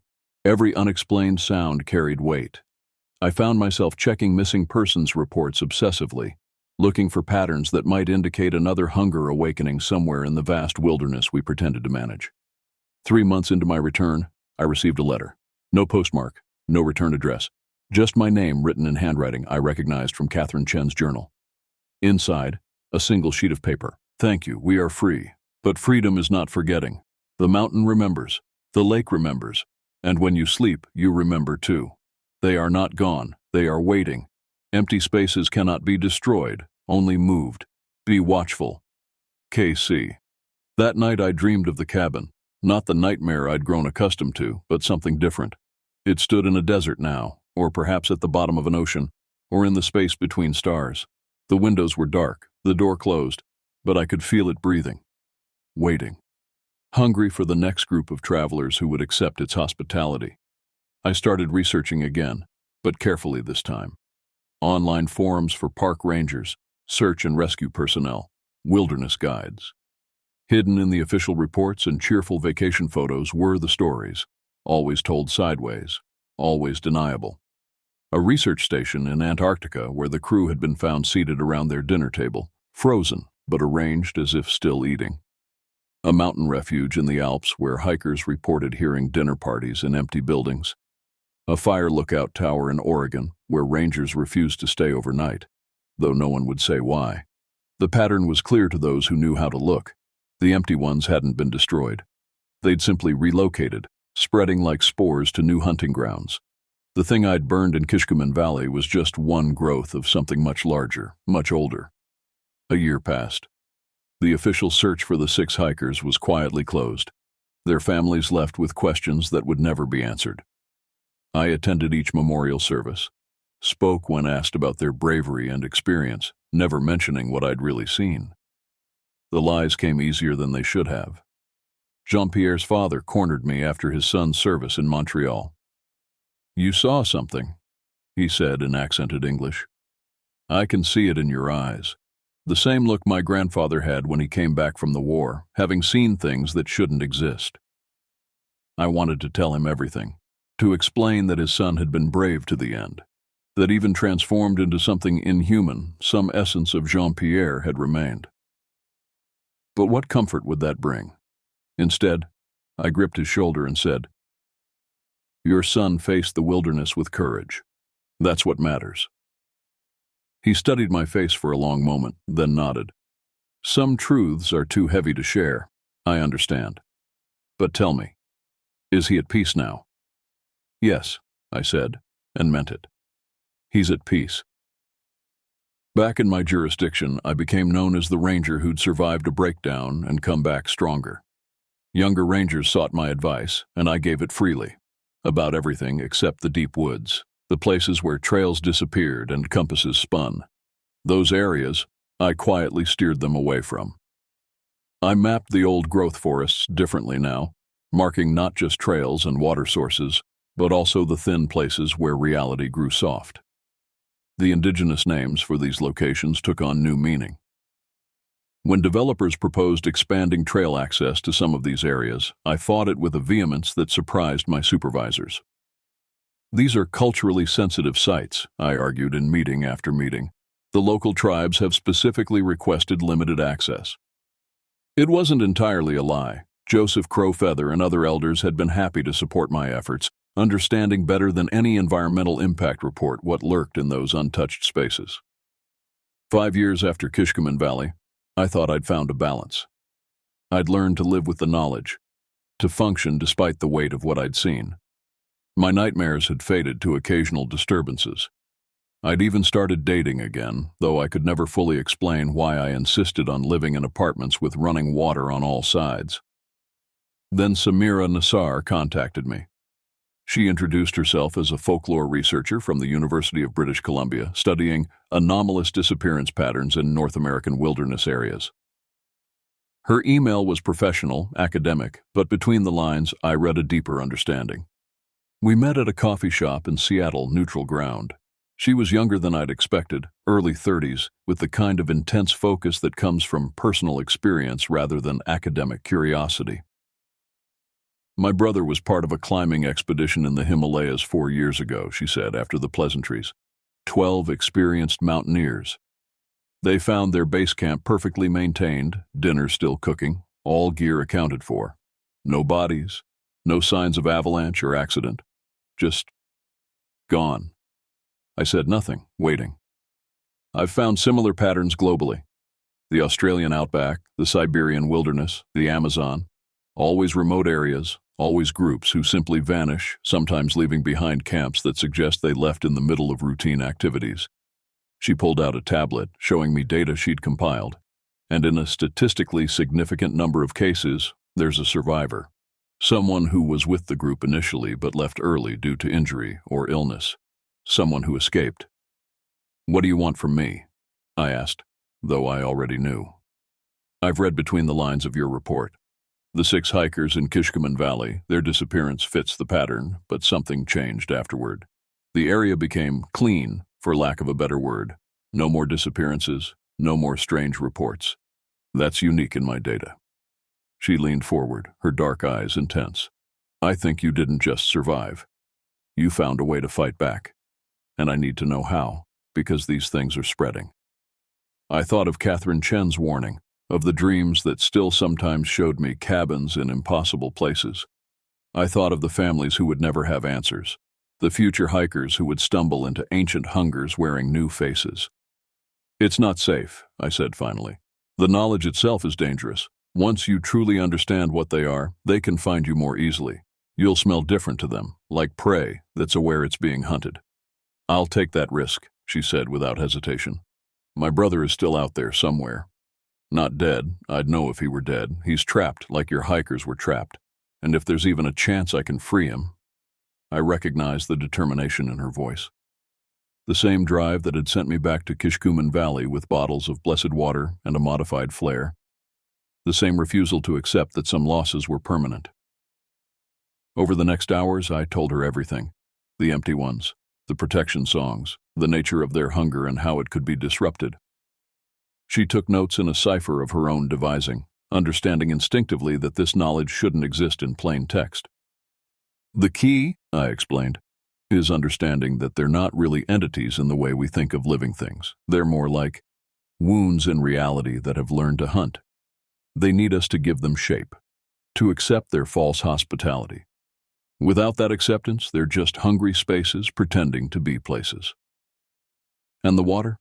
The blessed water you used? Running water remembers the true shape of the world. It can't be fooled or transformed. And water that's been blessed, that carries human intention and meaning, it's like acid to them. It forces them to be what they really are instead of what they pretend to be. She absorbed it all, asking pointed questions that showed she'd already intuited much of this from her research. When we finally parted, she gripped my hand firmly. "Thank you," she said. "I know what this cost you to share. I won't waste it." 3 months later, I read about an expedition to the site where her brother's team had vanished. The official report mentioned unexpected seismic activity that had destroyed several structures in the area, including an old mountain shelter that locals had been avoiding for years. The expedition found no trace of the missing climbers, but local guides reported that the bad air around the site had finally cleared. Samira sent me a single photo afterward, prayer flags fluttering over a lake that looked too dark, too still. No message, but I understood. Another wound had been cauterized, another hunger denied, but we both knew it was temporary. The empty ones were patient, as only non-living things could be. They would manifest again, in new places, wearing new faces. I'm writing this account now because I'm retiring next month. 30 years of service, they say, though it feels like centuries since that August when 6 hikers walked into Kishkumen Valley. My replacement is young, eager, full of faith in GPS coordinates and search grid patterns. I've tried to prepare her without burdening her with the full truth. Some knowledge should be earned, not inherited. The mountains are calling again, but differently now. Not with the voice of ancient hungers, but with the promise of rest.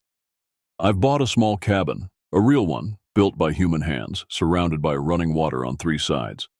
From my porch, I can see Kishkumen Valley in the distance, its peaks catching the last light of each day. Sometimes, on very clear nights, I see lights in those mountains where no lights should be. Campfires that burn without smoke, windows glowing in structures that don't exist on any map. I watch them through binoculars, making notes, keeping vigil. Because someone needs to remember. Someone needs to watch. And when the next group of hikers goes missing, when the next ranger finds themselves standing at the threshold of an impossible cabin, perhaps these words will find them. The empty ones are still out there, waiting in the spaces between what is and what should never be. They hunger as they have always hungered, patient as mountains, older than memory. But we've learned their nature now. We know their weakness. And as long as there are those willing to carry blessed water into dark places, willing to burn true light in false havens, their feast will remain interrupted. I think of my 6 hikers often. In my better dreams, I see them not as they were in that cabin, but as they were on the trail, young, strong, excited about the wilderness ahead. I remember Raj's laughter, the twins singing, Jean-Pierre's terrible jokes. They deserved better than becoming masks for ancient hunger. But in the end, they were freed. That has to count for something. The sun is setting now over Kishkumen Valley. The shadows are growing long, and somewhere in those woods, something stirs. But I'm not afraid anymore. I've seen what lurks in the dark places of the world, and I've seen it driven back. The empty spaces will always exist. They're part of the fundamental architecture of reality. But they don't have to be filled with our friends, our loved ones, our fellow travelers. Stay on the marked trails, camp only in designated areas, trust running water. And if you ever find yourself at the threshold of a cabin that shouldn't exist, offered hospitality by voices you almost recognize, remember, you are not obligated to enter. You are not required to be polite to things that wear human faces but have never been human. turn back, run if you must. And if you can't run, if you're already inside and the feast has begun, remember that even the oldest hungers can be disrupted by those willing to carry light into darkness. The mountains remember everything, every footstep, every disappearance, every small victory against the dark.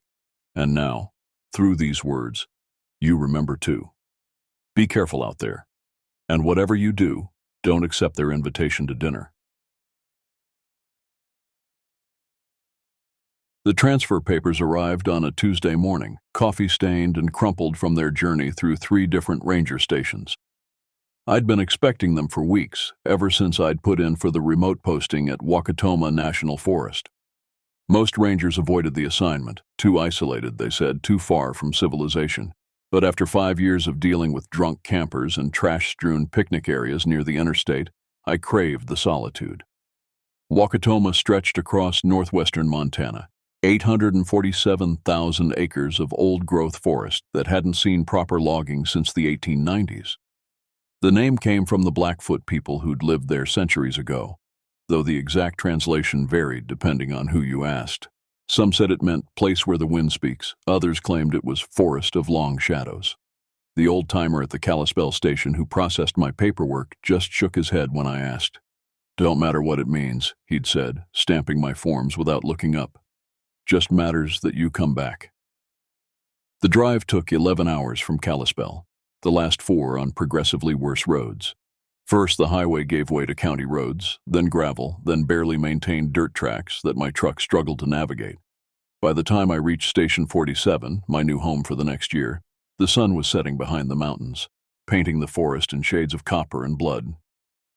The station consisted of a main cabin, a storage shed, and a radio tower that looked like it hadn't been upgraded since the Carter administration.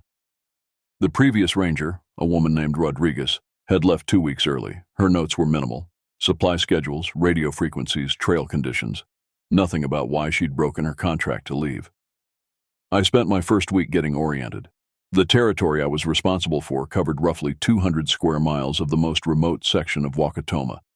My duties were straightforward: maintain trails, monitor wildlife, assist any hikers or campers who wandered this far into the wilderness, and report anything unusual to the main ranger station 80 miles south. The isolation hit differently than I'd expected. I'd wanted solitude, but Wakatoma delivered something else entirely. The forest was never truly quiet. Branches creaked, wind moaned through the canopy, things moved in the underbrush. But underneath it all was a quality of stillness that seemed to press against my eardrums. At night, when I turned off my generator to save fuel, the darkness was absolute. No light pollution, no distant highway sounds, just the forest and whatever moved through it. My patrol routes took me deep into the territory. The trails were well marked but little used. In my first 2 weeks, I encountered exactly 3 groups of hikers, all experienced backcountry enthusiasts, who seemed surprised to find a ranger this far out. They signed my log, accepted my warnings about water sources and weather patterns, and continued on their way. It was during my 3rd week that I found the first sign something was wrong. I was checking the northeastern boundary where Wakatoma butted up against private land. The trail wound through a grove of ancient Douglas firs, their trunks so massive that it would take 6 people holding hands to encircle them. The forest floor here was carpeted in moss and fallen needles, muffling my footsteps. The smell hit me first, a thick, cloying sweetness like overripe fruit mixed with something medicinal. I followed my nose off the trail, pushing through ferns that reached my chest.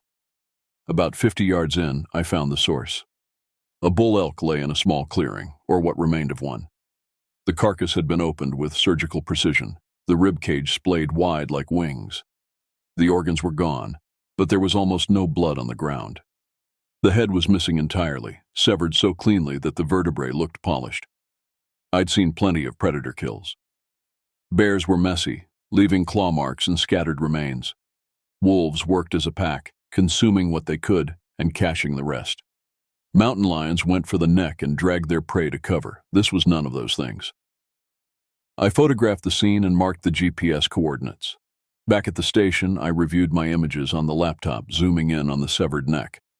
The cut was impossibly clean, as if made by a blade, but no human hunter would waste an entire elk, and poachers didn't operate this deep in the forest.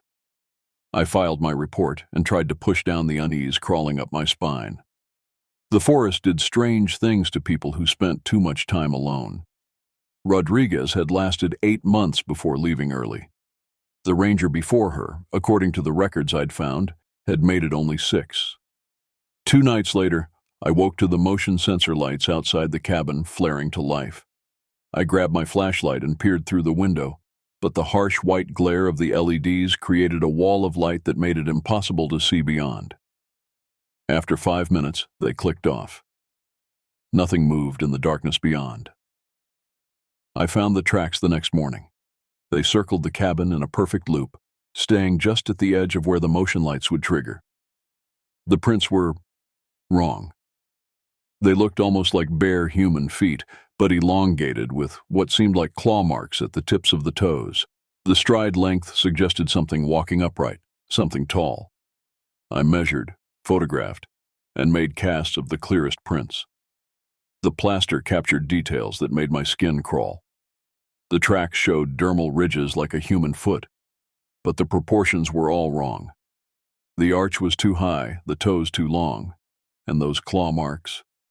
I spent the rest of the day installing additional cameras around the station, modern trail cams that could record in infrared. Whatever had circled my cabin, I wanted to see it coming next time. That night, I sat at my desk, updating my logs and trying to make sense of what I'd found. The rational part of my mind offered explanations. Bears walking upright occasionally, the tracks distorted by morning dew, my imagination running wild in the isolation. But my gut knew better. Something was moving through Wakatoma, something that walked like a man but wasn't one. I radioed the main station reporting the tracks and requesting guidance. The dispatcher, a bored-sounding kid named Matthews, took my information and promised someone would review it. No one called back. 3 days passed without incident. I continued my patrols, checked my cameras, maintained the trails. The forest seemed to hold its breath, waiting. Even the usual wildlife was scarce. No deer at the salt licks, no bird song at dawn, just the endless whisper of wind through branches. On the 4th night, the cameras captured something. The first images showed nothing unusual. The empty clearing around my cabin, infrared rendering everything in shades of gray. Then, at 2:47 a.m., a figure appeared at the edge of the frame. It stood upright, tall enough that its head nearly reached the 8-foot mark I'd placed on a tree for reference. The image was grainy, but I could make out what looked like fur or possibly tattered clothing hanging from its frame. It stood there for 3 images, about 9 seconds based on the camera's interval setting, then vanished. Not walked away, not ran. In one frame it was there, in the next, gone. I reviewed the other cameras. 2 of them had been turned to face the ground, their mounting straps intact but loosened. The third showed nothing. Whatever had visited didn't want to be seen clearly. I barely slept the rest of the night, sitting in my kitchen with my service weapon on the table and every light in the cabin burning. When dawn finally came, I ventured out to examine the area where the figure had stood. The ground was undisturbed. No tracks, no disturbed vegetation, nothing to indicate something that large had been there. But caught on a low branch, I found something that made my blood run cold. A strip of what looked like dried skin, but wrong somehow, like it had come from something between animal and human. I sealed it in an evidence bag, my hands shaking. This was beyond my training, beyond anything the Forest Service had prepared me for. But I had a job to do, and running wasn't an option. Not yet. That afternoon, I drove my truck to the highest point in my territory, where I could sometimes get cell signal. I needed to research, to understand what I might be dealing with. The connection was weak, but I managed to pull up some articles about the history of Wakatoma. The Blackfoot had abandoned the area in the 1850s, decades before white settlers arrived.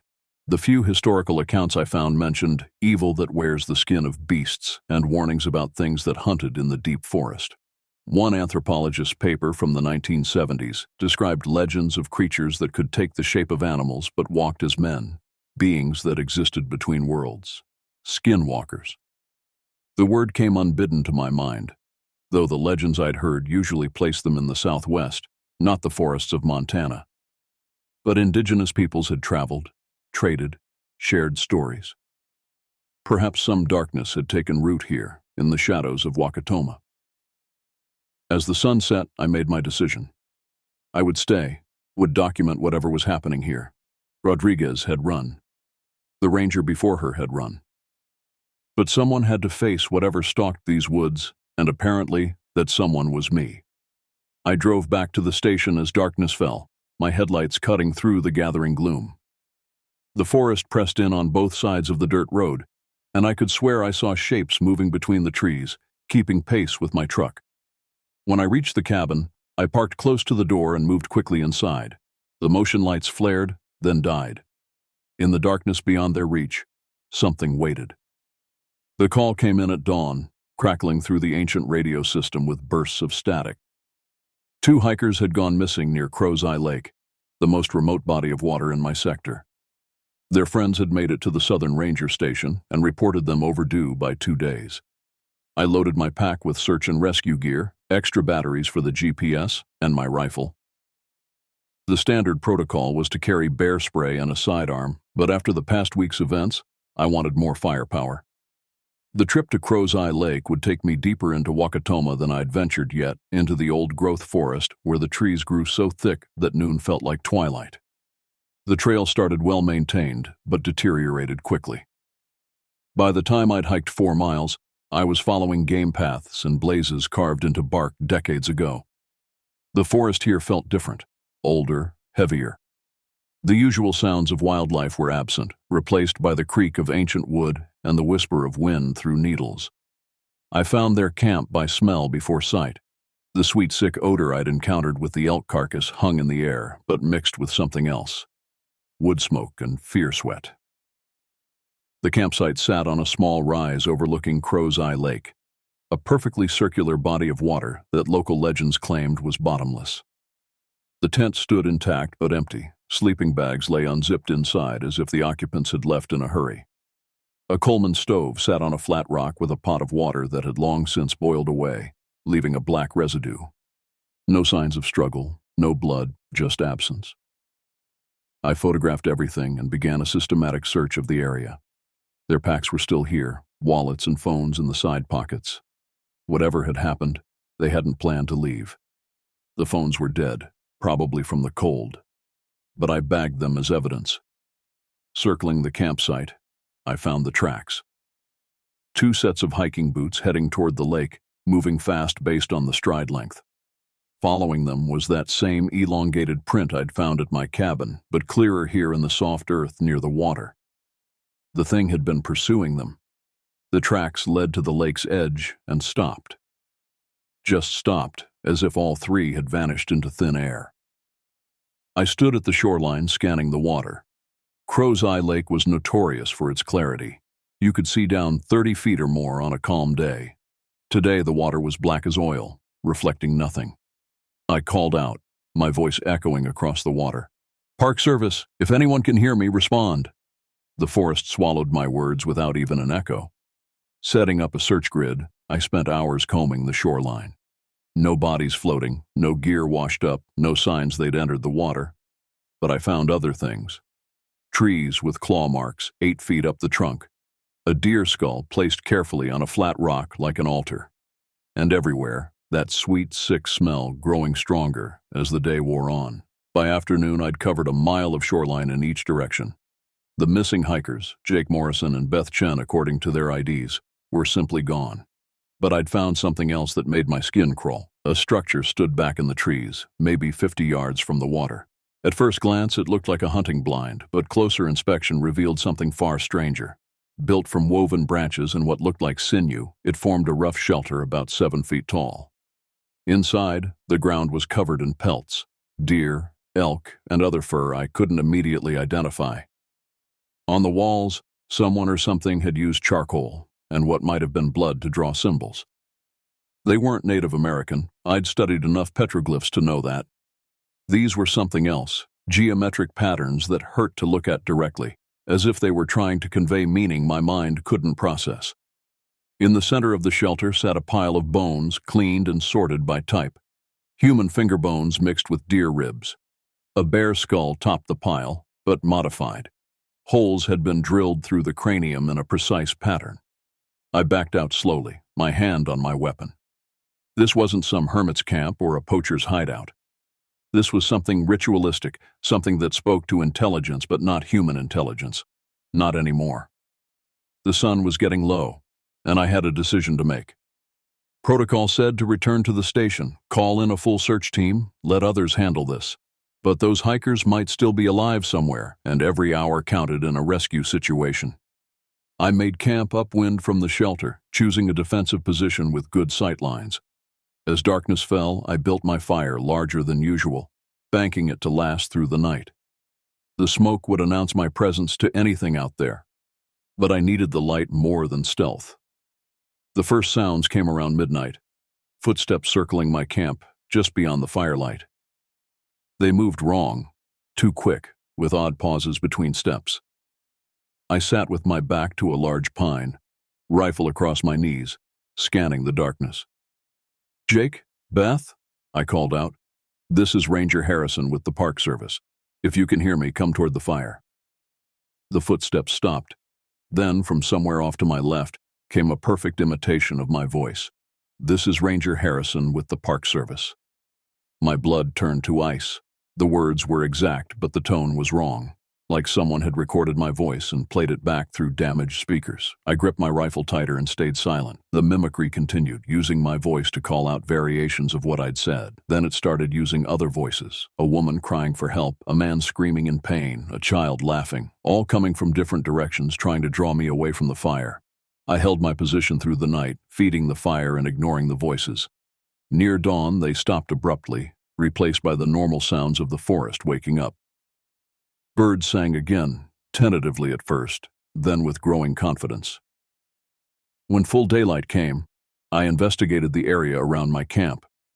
The tracks were everywhere, that same elongated print, but also others. Some looked like wolf paws, but far too large. Others resembled bear, but with opposable digits, as if something was changing shape, trying on different forms. I made one more sweep of the lake area, calling for the missing hikers. The only response was the wind sighing through the pines. Finally, I had to admit defeat. I marked the GPS coordinates of the shelter and the campsite, packed up the hikers' phones and wallets, and began the long hike back. The journey out felt different than the trip in. I had the constant sensation of being watched, followed. Twice I spun around, certain something was directly behind me, but the trail was always empty. The forest seemed to press closer, branches catching at my pack, roots trying to trip me. 5 miles from the station, I found a message, carved into the bark of a tree directly across the trail, in letters 2 feet high, "Leave." The carving was fresh, sap still oozing from the wounds in the bark. I photographed it and kept moving, but my pace quickened. Whatever was out there, it was becoming bolder. I reached the station as the sun touched the horizon. My hands shook as I unlocked the door, and I had to resist the urge to barricade myself inside immediately. First, I had to report in. The radio crackled to life, and I gave my report to the dispatcher. 2 hikers still missing, evidence of something unusual at the scene, requesting immediate backup and a full search team. The dispatcher took the information professionally, but I could hear the skepticism in her voice when I described the shelter and the mimicry. "We'll send a team in the morning," she said finally. "Weather permitting." I checked the forecast. A storm system was moving in from the Pacific, bringing heavy rain and possibly snow to the higher elevations. Morning might be too late. That night, I uploaded all my photos and recordings to the cloud using the satellite internet connection. If something happened to me, at least there would be a record. I also wrote a detailed report of everything I'd experienced since arriving at Wakatoma, emailing it to my supervisor and my sister back in Oregon. The motion lights triggered 6 times during the night. Each time I watched through the window, but saw nothing. The cameras I checked in the morning told a different story. The images showed the same tall figure from before, but clearer now. It stood at the edge of the light, and in the improved resolution, I could make out details that made me wish I couldn't. The proportions were human enough to be recognizable, but wrong enough to be revolting. 2 long arms ended in hands that were more claw than finger. The face, I couldn't process the face. It seemed to shift between frames as if it couldn't decide what it wanted to look like. In the last image, it held something up toward the camera. I zoomed in, my stomach dropping as I recognized what it was showing me. A driver's license. Beth Chen's driver's license. The search and rescue team never made it. The storm that rolled in that morning brought 2 feet of snow to the high country and winds that grounded the helicopters. The access roads became impassable mudslides. For 3 days, I was cut off completely, even the radio crackling with nothing but static. I used the time to research. The satellite internet worked sporadically, giving me windows to dig into the history of Wakatoma and similar incidents elsewhere. What I found made me wish I'd stayed ignorant. Disappearances in the forest went back over a century. The official records blamed bears, exposure, and getting lost, but the unofficial accounts told different stories. Hunters who returned, speaking of things that walked upright but weren't human. Entire logging camps abandoned overnight with no explanation. A geological survey team in 1952 that radioed about hostile wildlife before vanishing completely. The indigenous accounts were more explicit. The Blackfoot name for this area wasn't actually Wakatoma. That was a sanitized version for the maps. The real name translated to something like the place where shapes lose meaning, or where the skin walks separate from the soul. The last Blackfoot to live here had left in 1847, and their oral histories said they'd sealed something in the forest before they went. I found an anthropologist's field notes from 1971, Dr. Patricia Whitehorse, who'd interviewed elders about the legends. Her notes mentioned rituals designed to contain something that existed between animal and man, between flesh and spirit. The elders had refused to speak about it directly, but one had drawn symbols that looked disturbingly similar to what I'd seen in the shelter by Crow's Eye Lake. Dr. Whitehorse had disappeared during a solo camping trip in Wakatoma in 1973. On the second night of the storm, something tested the cabin's defenses. I woke to the sound of scratching on the walls, starting low and moving upward. It circled the entire structure, pausing at windows and the door. When it reached the roof, footsteps paced back and forth for hours, heavy footsteps that made the rafters creak. I sat in the kitchen with every light on, my rifle loaded with rounds I'd modified. Silver crosses filed into the tips. I wasn't particularly religious, but I figured it couldn't hurt. The pacing above continued until dawn, then stopped abruptly. When the storm cleared enough for me to venture outside, I found no tracks in the fresh snow. Nothing on the roof, no sign of how something had gotten up there or down. But carved into the door, through the heavy wood and into the metal reinforcement beneath were 4 words. You cannot hide forever. The radio came back online that afternoon. The rescue team would arrive the next morning, weather permitting. I gave them precise coordinates for the missing hikers' campsite and the shelter, but I didn't mention my recent visitors. How could I explain something I didn't understand myself? That night brought revelations that changed everything. I was reviewing the trail cam footage again when I noticed something in the background of one image. A second figure, smaller and partially hidden behind trees. I enhanced it as much as the software allowed and felt my heart stop. It was Beth Chen, or something wearing her shape. She stood naked despite the cold, her skin wrong somehow, too loose, as if it didn't quite fit. Her face was turned toward the camera, and her expression was blank, puppet-like. But her eyes reflected the infrared light like an animal's. I checked the timestamp. This was taken 2 nights after she'd disappeared, 30 miles from Crow's Eye Lake. No human could have covered that distance in that time, not through this terrain, not naked in near-freezing temperatures. The final piece fell into place when I found Rodriguez's hidden files. She'd encrypted them, but left the password on a sticky note in a survival manual, Get Out 2023. Inside were her real reports, the ones she hadn't filed with the service. Rodriguez had encountered the same things I had, but she'd dug deeper. She'd found references to a government program from the 1950s, something called Project Switchback. Military experiments in biological plasticity and consciousness transfer conducted in remote locations. Wakatoma had been one of the test sites. The project had been terminated in 1959 after what the redacted documents called a containment breach. All personnel were evacuated, the site was abandoned, and the area was transferred to the Forest Service with strict instructions to limit human access. But something had stayed behind.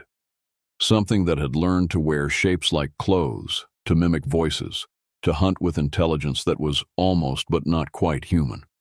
The Blackfoot had known about it, had tried to contain it. The military had studied it, tried to control it, and failed. Rodriguez's final entry was dated 3 days before she'd left. It's learning faster now. It took Sarah's shape yesterday, spoke to me with her voice. Sarah's been dead for 3 years. I think it can access memories somehow, pull faces from the minds of those it encounters. I'm leaving tomorrow.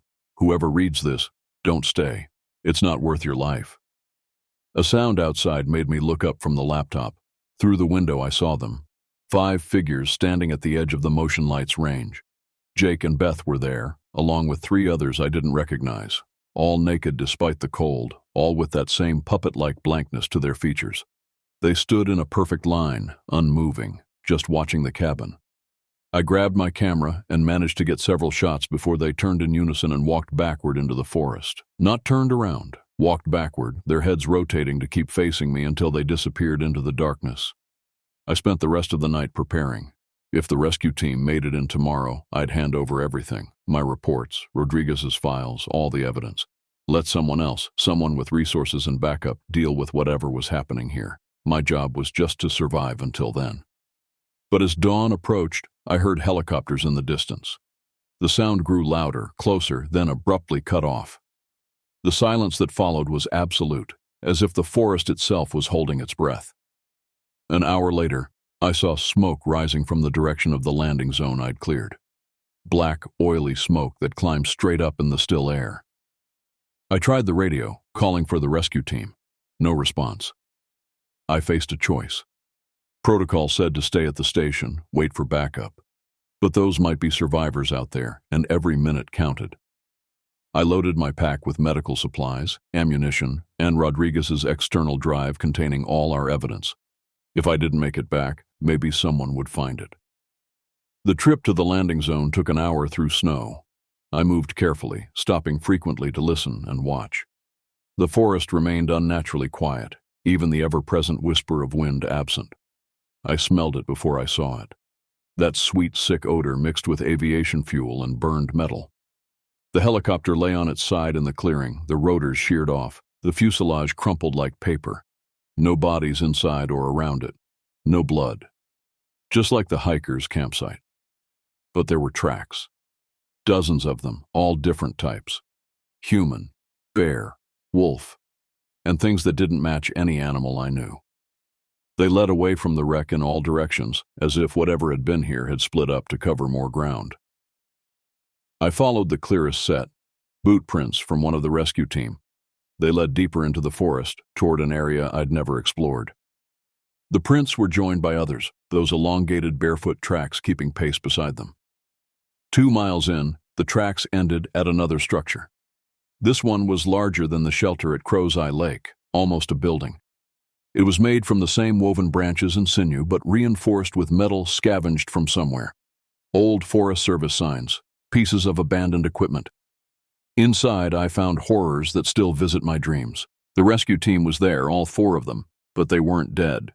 They sat in a circle, their eyes open but vacant, their mouths moving in unison as they whispered something in a language that predated words. Their skin rippled and shifted as I watched, as if something beneath was trying to find the right fit. In the center of their circle sat something that might once have been human. It was ancient, desiccated, more mummy than man. But its eyes were alert, intelligent, and when they fixed on me, I felt my mind crack just a little.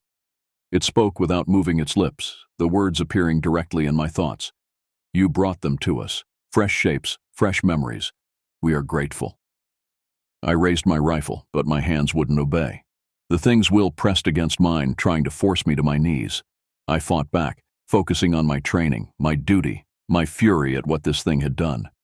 The silver-tipped round took it center mass. The creature screamed, not with its mouth, but with the voices of everyone it had ever taken. The sound was visible, a ripple in the air that knocked me backward. The rescue team collapsed like cut strings. The structure began to shake, branches unweaving, the whole thing coming apart. I grabbed the nearest team member, a young woman with Chen on her name tape, and dragged her outside as the shelter imploded.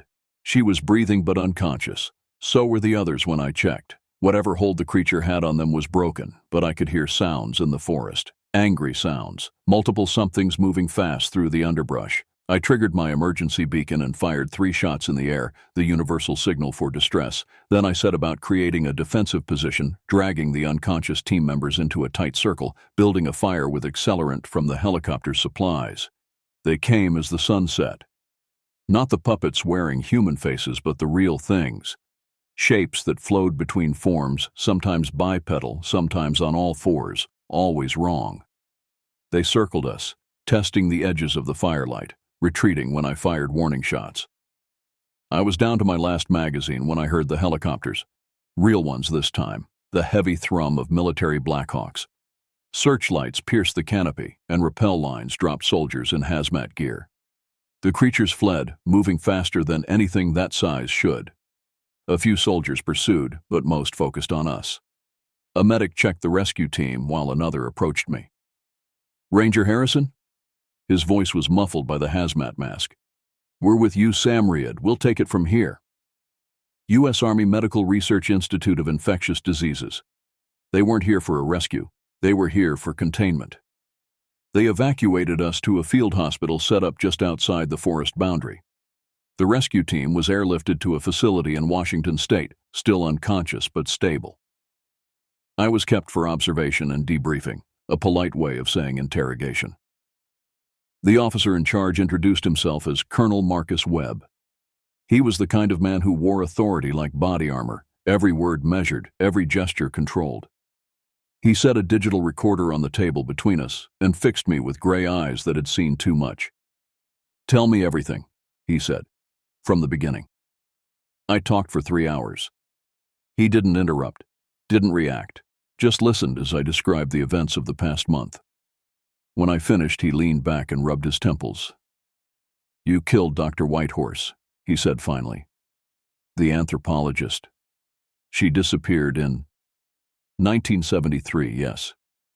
What you shot in that structure was what remained of her, or rather, what she became." He pulled out a tablet and showed me classified documents. Project Switchback wasn't military. It was a joint operation with certain indigenous groups who had been containing these entities for centuries.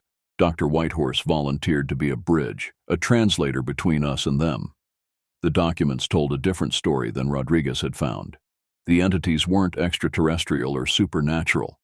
They were something older, a form of life that existed in the spaces between species, feeding on biological templates to maintain coherence in our reality.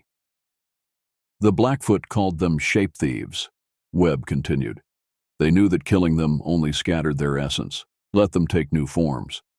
The only way to contain them was to give them a stable host, someone who could channel their hunger into dormancy. Whitehorse volunteered for this. She was dying, cancer. She thought she could use her remaining time to keep these things contained. For 50 years it worked. She held them in check, fed them wildlife when necessary, kept them away from humans. But her body was failing. They needed new hosts. I thought of the rescue team, their vacant eyes, their synchronized whispers. So they take people. They copy people. The originals, he shrugged. We don't know. Maybe absorbed, maybe transported somewhere else. The copies can function for a while, even access memories, but they're just shells, biological puppets. Then Jake and Beth? We'll search, but after this long, he didn't need to finish. Webb showed me satellite imagery of Wakatoma, heat signatures that didn't match any known wildlife, moving in patterns that suggested intelligence. The military had been monitoring for years, maintaining the fiction of a remote forest while studying the entities. Why didn't you evacuate everyone, close the forest? And tell people what? That shape-shifting entities live in the woods? Besides, they were contained. 1 or 2 incidents per decade, always isolated, always explicable as animal attacks or exposure. Acceptable losses. Acceptable?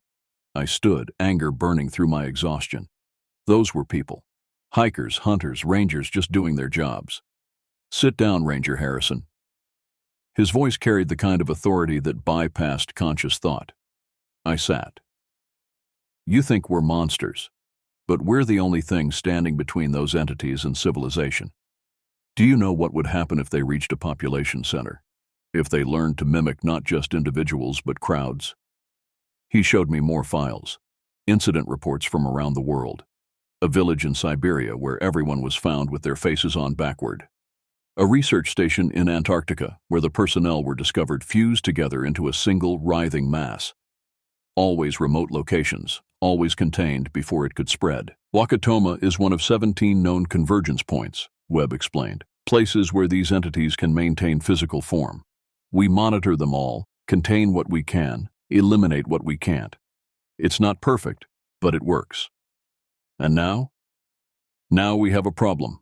Whitehorse's death, her true death, has destabilized the local population. They're actively hunting, trying to establish new hosts. We need someone who's encountered them and survived, someone who understands the terrain. I saw where this was going. No. You've survived multiple encounters. You've shown resistance to their mental influence. And you know Wakatoma better than any active ranger. He pushed a contract across the table. Full military contractor status, hazard pay, support team on standby. All we need is someone on the ground, monitoring, reporting, and occasionally... He gestured at my rifle, which they'd returned to me cleaned and loaded, occasionally playing bait. Think of it as aggressive conservation. These entities are part of the ecosystem, like it or not. We just need to manage them. I read the contract. The money was more than I'd make in 10 years with the Forest Service. The equipment list included things I'd only dreamed of: thermal drones, advanced communications, weapons that made my rifle look like a pop gun. But it was the last clause that caught my attention. Full disclosure authorization.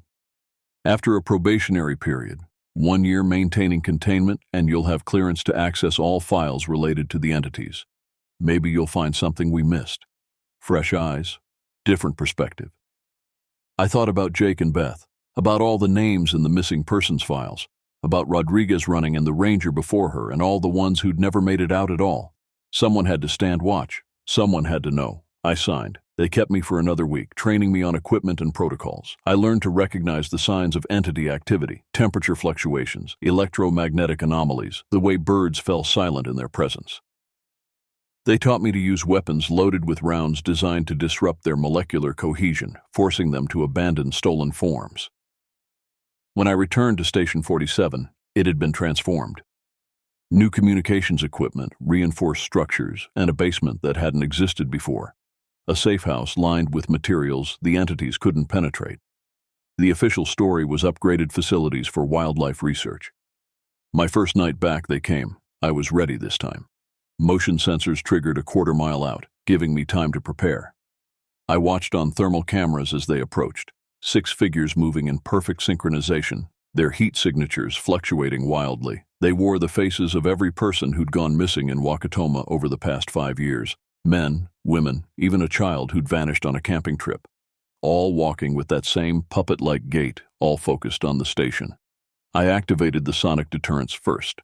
The entities recoiled from the frequency, their forms rippling like water, but they adapted quickly, changing their molecular structure to filter out the sound. Webb had warned me about this. They learned, evolved, overcame. When they reached the perimeter, I switched to the microwave emitters. The air shimmered as directed energy weapons heated the moisture in their bodies. 2 of them collapsed, their stolen forms melting like wax. But the others pressed forward. I retreated to the safe house as they breached the cabin above. Through the reinforced ceiling, I could hear them searching, their movements too quick, too fluid. They'd learned the layout from their previous visits. Then the whispers started. Every voice I'd ever loved. My mother, dead 3 years. My ex-wife, somewhere in California. My sister, safe in Oregon. All calling to me, begging me to come out to help them. The child's voice was the worst, high, scared, pleading for its parents. I put on the noise-canceling headphones and waited. The entities couldn't breach the safe house, but they didn't leave either. For 6 hours, they tested every surface, every seam, every possible weakness. I watched on the monitors as they flowed between forms, trying different shapes, different approaches. Near dawn, one of them did something new. It pressed against the camera, and for a moment, its stolen face became transparent. Beneath was something that my mind still struggles to process. Not a creature, not a thing, but an absence. A hungry void that wore shapes like masks, that existed only by consuming and mimicking life. It spoke, not with sound but directly into the camera feed. Text appearing on my monitor. We remember you. We remember all of you. When the Watchers tire, when the Guardians fall, we will remain. Then they left, melting back into the forest as the sun rose. I emerged to find the cabin ransacked but intact.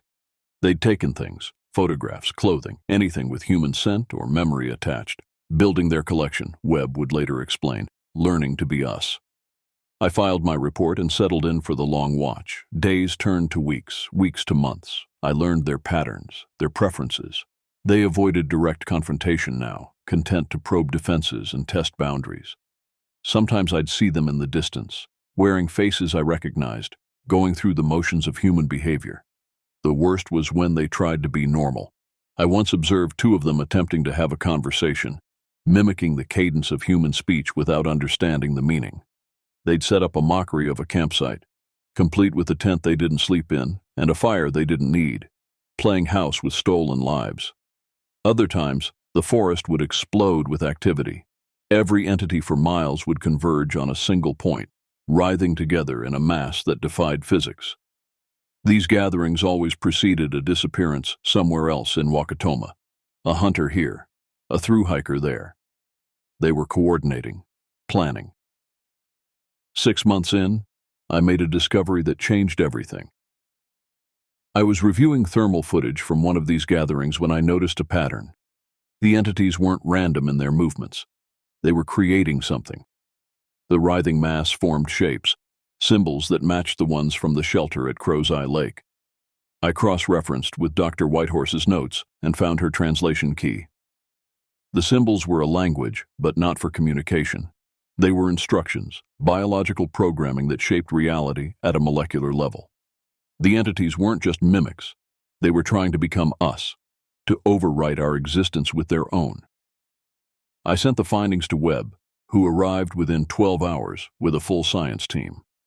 They set up equipment around one of the gathering sites, waiting for the next convergence. When it came, they were ready. The lead scientist, Dr. Sarah Kim, explained it to me later. They're not individual entities. They're fragments of something larger, trying to reassemble themselves in our reality. Each host they take, each form they copy, is an attempt to build a bridge between their dimension and ours. Can we stop them? Stop them? No, but we might be able to redirect them. She showed me her calculations. If we can alter the symbolic language, change the instructions they're following, we might be able to make them less hostile, maybe even beneficial. It was a dangerous plan. One miscalculation and we could make them worse. But the alternative was an endless war of containment, watching them grow stronger and smarter with each passing year. We had our chance 3 weeks later. The final convergence began at midnight on the autumn equinox. Every monitoring station in Wakatoma registered the movement, dozens of entities flowing toward a central point deep in the oldest part of the forest. The trees there were ancient, predating human memory, their roots intertwined in patterns that mirrored neural networks. Dr. Kim's team had spent weeks preparing. They'd created their own symbols, carefully designed modifications to the entity's biological language. The plan was simple in concept, terrifying in execution. Intercept the convergence, introduce the new programming, and hope we'd calculated correctly. I led the ground team. 6 soldiers in full hazmat gear carrying equipment that looked like it belonged in a science fiction movie. The forest fought us every step. Paths that should have been clear were overgrown, GPS units spun wildly, and the temperature dropped 20 degrees in the space of 100 yards. We heard it before we saw it. A sound like breathing, if breathing could shake the earth. The trees ahead glowed with bioluminescence, their bark pulsing with veins of light that hurt to look at directly. At the center of a natural amphitheater, the entities had gathered. There were more than we'd estimated. Hundreds of stolen forms writhed together in a pattern that challenged perception. I saw faces I recognized. Jake and Beth, the rescue team, rangers and hikers going back decades, all of them moving in perfect synchronization, building something with their bodies. It wasn't random writhing. They were constructing a doorway. The space between the trees began to tear, revealing something beyond that my mind refused to process. Not darkness, not light, but the absence of both. The void where the entities truly lived, where shape and form were meaningless concepts. Now! Dr. Kim's voice crackled through the radio. We deployed the emitters, surrounding the convergence with devices that projected the modified symbols. The entities reacted immediately, their forms rippling as the new instructions invaded their biological programming. Some collapsed, unable to reconcile the conflicting commands. Others split apart, revealing the hollowness beneath their stolen shapes. But the doorway kept growing. Through it came something that dwarfed the entities we'd been dealing with. Not a fragment, but a complete being from their dimension. It had no fixed form. One moment it was a towering mass of flesh and eyes. The next, a geometric impossibility that existed in too many dimensions at once. It spoke with the voice of everyone it had ever consumed. You dare rewrite us? The ground shook. Trees that had stood for centuries toppled like matchsticks. One of the soldiers screamed as his hazmat suit began to melt, the material restructuring itself at a molecular level. I grabbed him and pulled him back as his weapon discharged wildly. The symbols aren't holding, Dr. Kim shouted. It's too strong. I thought of Dr. Whitehorse, holding these things in check for 50 years through sheer force of will. Of all the rangers who'd stood watch, all the people who'd sacrificed themselves to keep the darkness at bay. There had to be another way. The answer came from an unexpected source. My radio crackled with a transmission from Station 47, but the voice wasn't human. It was the synthesized speech of the AI system Webb's team had installed to monitor entity activity. Ranger Harrison, I have been analyzing the biological language. The entities are not invaders, they are antibodies. What? This dimension, our reality, is infected. The entities are attempting to cleanse it by replacing corrupted patterns with their own. Your presence, human presence, registers as the infection. I processed this as chaos erupted around me. 2 more soldiers down, their bodies twisting into impossible shapes. The doorway now occupied half the clearing, and through it, more complete entities were emerging. How do we stop them? You don't. You prove you belong. The AI transmitted new symbols directly to my tactical display. Not modifications to their language, but something else entirely.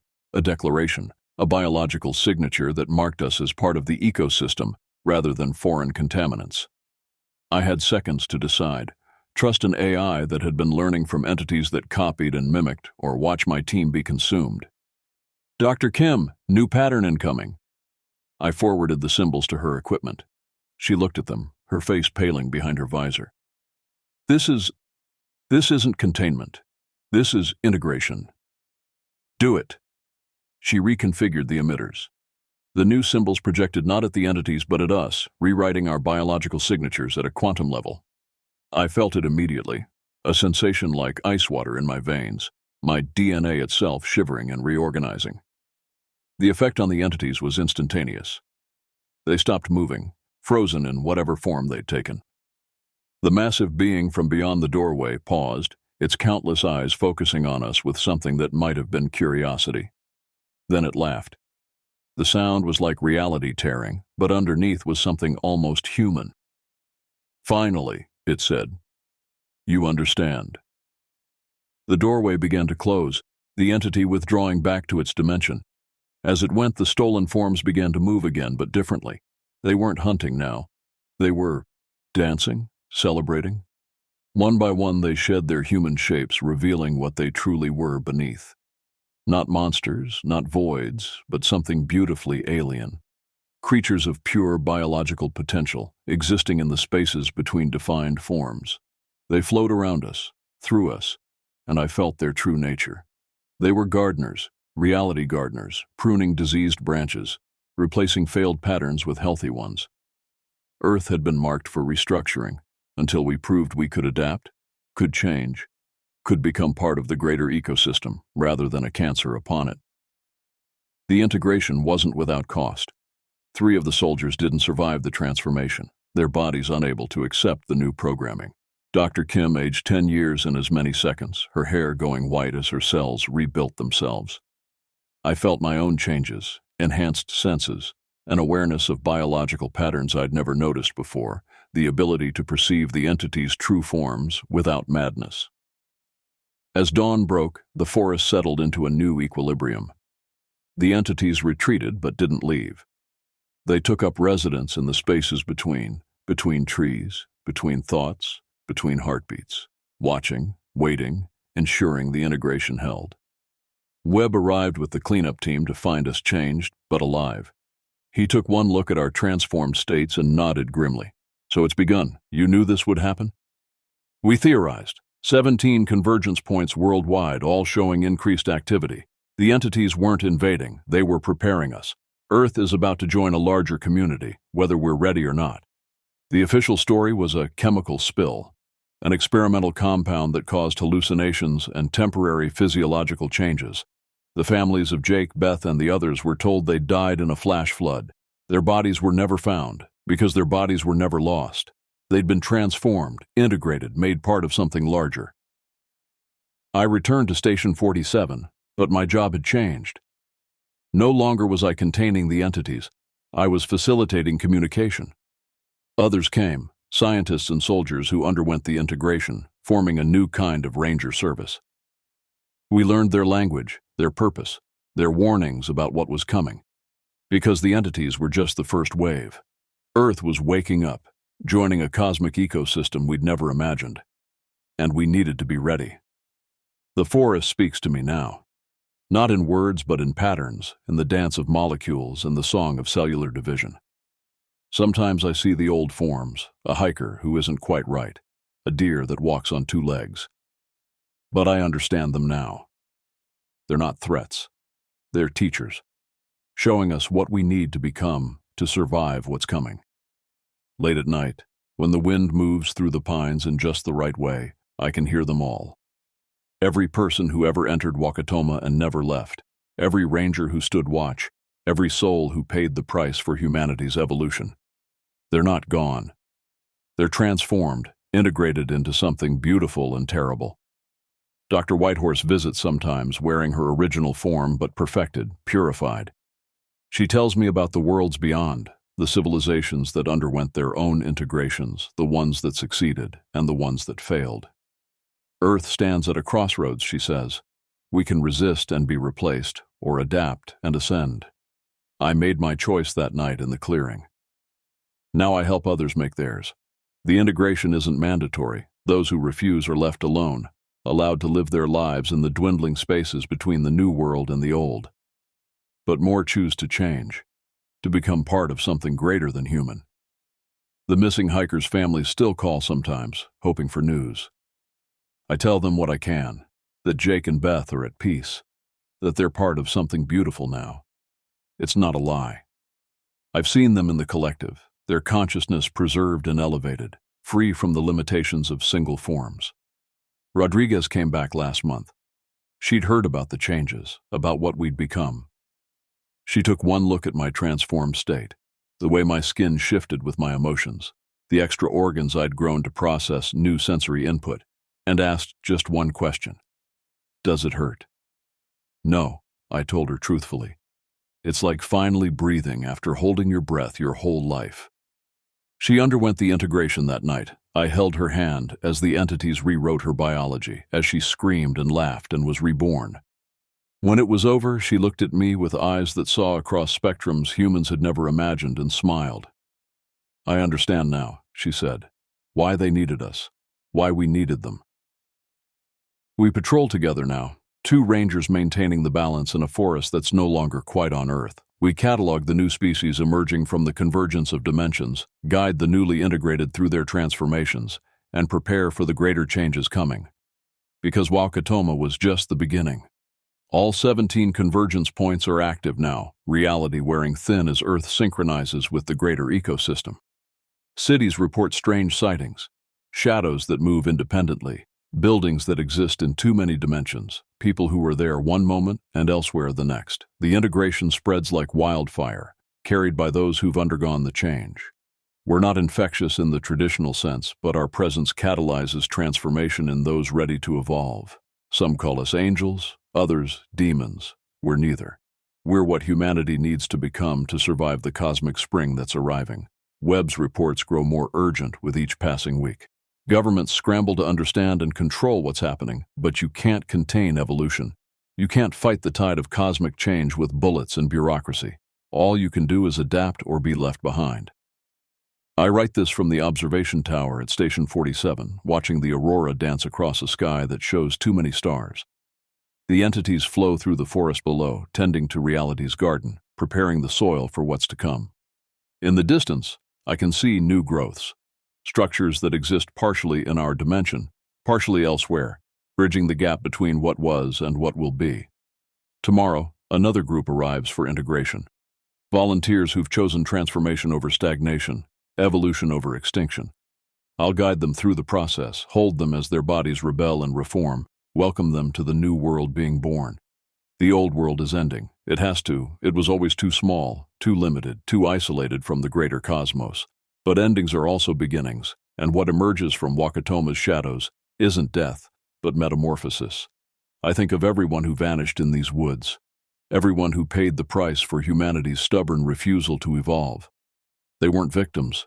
They were pioneers, the first to cross over, to show us the way forward. Their sacrifice opened the door we're all walking through now. The forest calls to me. It's time for my nightly patrol, time to walk the paths between worlds and tend to the boundary between what is and what's becoming. I leave this account as a record, a testimony, a warning, and an invitation. Wakatoma waits. The entities watch. The door stands open. The only question is, will you step through? The radio crackled to life at 3:47 a.m., jolting me from a restless doze in the ranger station. 23 years I'd worked for the Forest Service in the Manitoulin Wilderness area, and middle-of-the-night calls still made my gut clench. Station 7, this is dispatch. We've got a missing hiker near Wakiva Lake. Family reported her overdue by 12 hours. I rubbed my eyes, already reaching for my gear. Copy that, dispatch. Send me the details. The printer hummed to life, spitting out a standard missing persons form. Jessica Rodriguez, 28, experienced hiker, last seen heading up the Thonotosasa Trail toward the old mining camp. Her boyfriend had expected her back by sunset. I'd rescued dozens of lost hikers over the years. Most were dehydrated city folks who'd underestimated the wilderness. But something about this call felt different. Maybe it was the location. Thonotosasa Trail ran through some of the oldest, darkest parts of the forest, the kind of place where cell phones found no signal and compasses spun wildly. I loaded my pack, first aid kit, emergency blankets, flares, rope, water, and my service rifle. Protocol demanded I wait for backup, but the nearest ranger was 3 hours away. Every minute counted when someone was lost in these woods. The truck's headlights carved through the pre-dawn darkness as I drove the winding forestry roads. Dense pine and cedar pressed in on both sides, their branches scraping the vehicle like reaching fingers. I'd grown up in these mountains, learned their moods and secrets, but they still unnerved me in the dead of night. At the Thonotosasa trailhead, Jessica's red Honda sat alone in the gravel lot. I checked inside. Her phone lay on the passenger seat. Dead battery. Typical. Hikers always overestimated their device's staying power in the cold mountain air. I shouldered my pack and clicked on my headlamp. The trail disappeared into a tunnel of ancient trees, their trunks wider than my truck. Somewhere in that darkness, a woman needed help. The first mile passed quietly, my boots crunching on frost-brittle leaves. Then I heard it, a sound that made me freeze mid-step. A baby crying. The wail drifted through the trees, high and plaintive. But there were no camping areas nearby. No reason for an infant to be out here. I listened harder and ice crawled up my spine. The cry repeated. Exactly the same pitch, same duration, same warbling notes. Like a recording on a loop. I'd heard stories from other rangers about strange sounds in the deep woods. Cougars that screamed like women. Owls that mimicked human voices. But this was different. This was wrong. The crying continued, seeming to move through the forest, always staying just out of sight. I forced myself forward, calling Jessica's name every few minutes. My voice echoed back, distorted by the trees. 2 miles in, I found her backpack. It sat in the middle of the trail, pristine and carefully placed, not dropped or discarded, positioned. I knelt beside it, noting the undisturbed dust around it. No drag marks, no signs of struggle. Inside, everything was perfectly organized. Water bottles full, granola bars untouched. Emergency whistle still clipped to the strap. The baby's cry had stopped. The silence pressed against my eardrums like deep water. I scanned the forest with my flashlight. That's when I saw the footprints. They led off the trail into the underbrush, bare human feet, but wrong somehow. The toes were too long, the arch too high, and beside them, another set of tracks. Animal prints, but I couldn't identify them. They shifted and changed, sometimes resembling a large dog, sometimes a bear, sometimes something else entirely. My radio crackled with static. Through the white noise, I heard a voice, faint, distorted, but unmistakably Jessica's. "Help me, please. The old cabin." The transmission cut off. I tried to respond, but got only dead air. There was an old mining cabin about a mile further up the trail, abandoned since the 1940s. Every instinct screamed at me to turn back, call for backup, wait for daylight, but Jessica's voice had sounded terrified. I followed the strange tracks deeper into the forest. The trees grew closer, their branches forming a canopy so thick that my headlamp barely penetrated the darkness. The temperature dropped 10 degrees, and my breath came out in white puffs. The cabin materialized from the gloom like something from a nightmare. Its wooden walls had turned black with age, and the roof sagged under the weight of decades. The door hung open, revealing an interior darker than the night itself.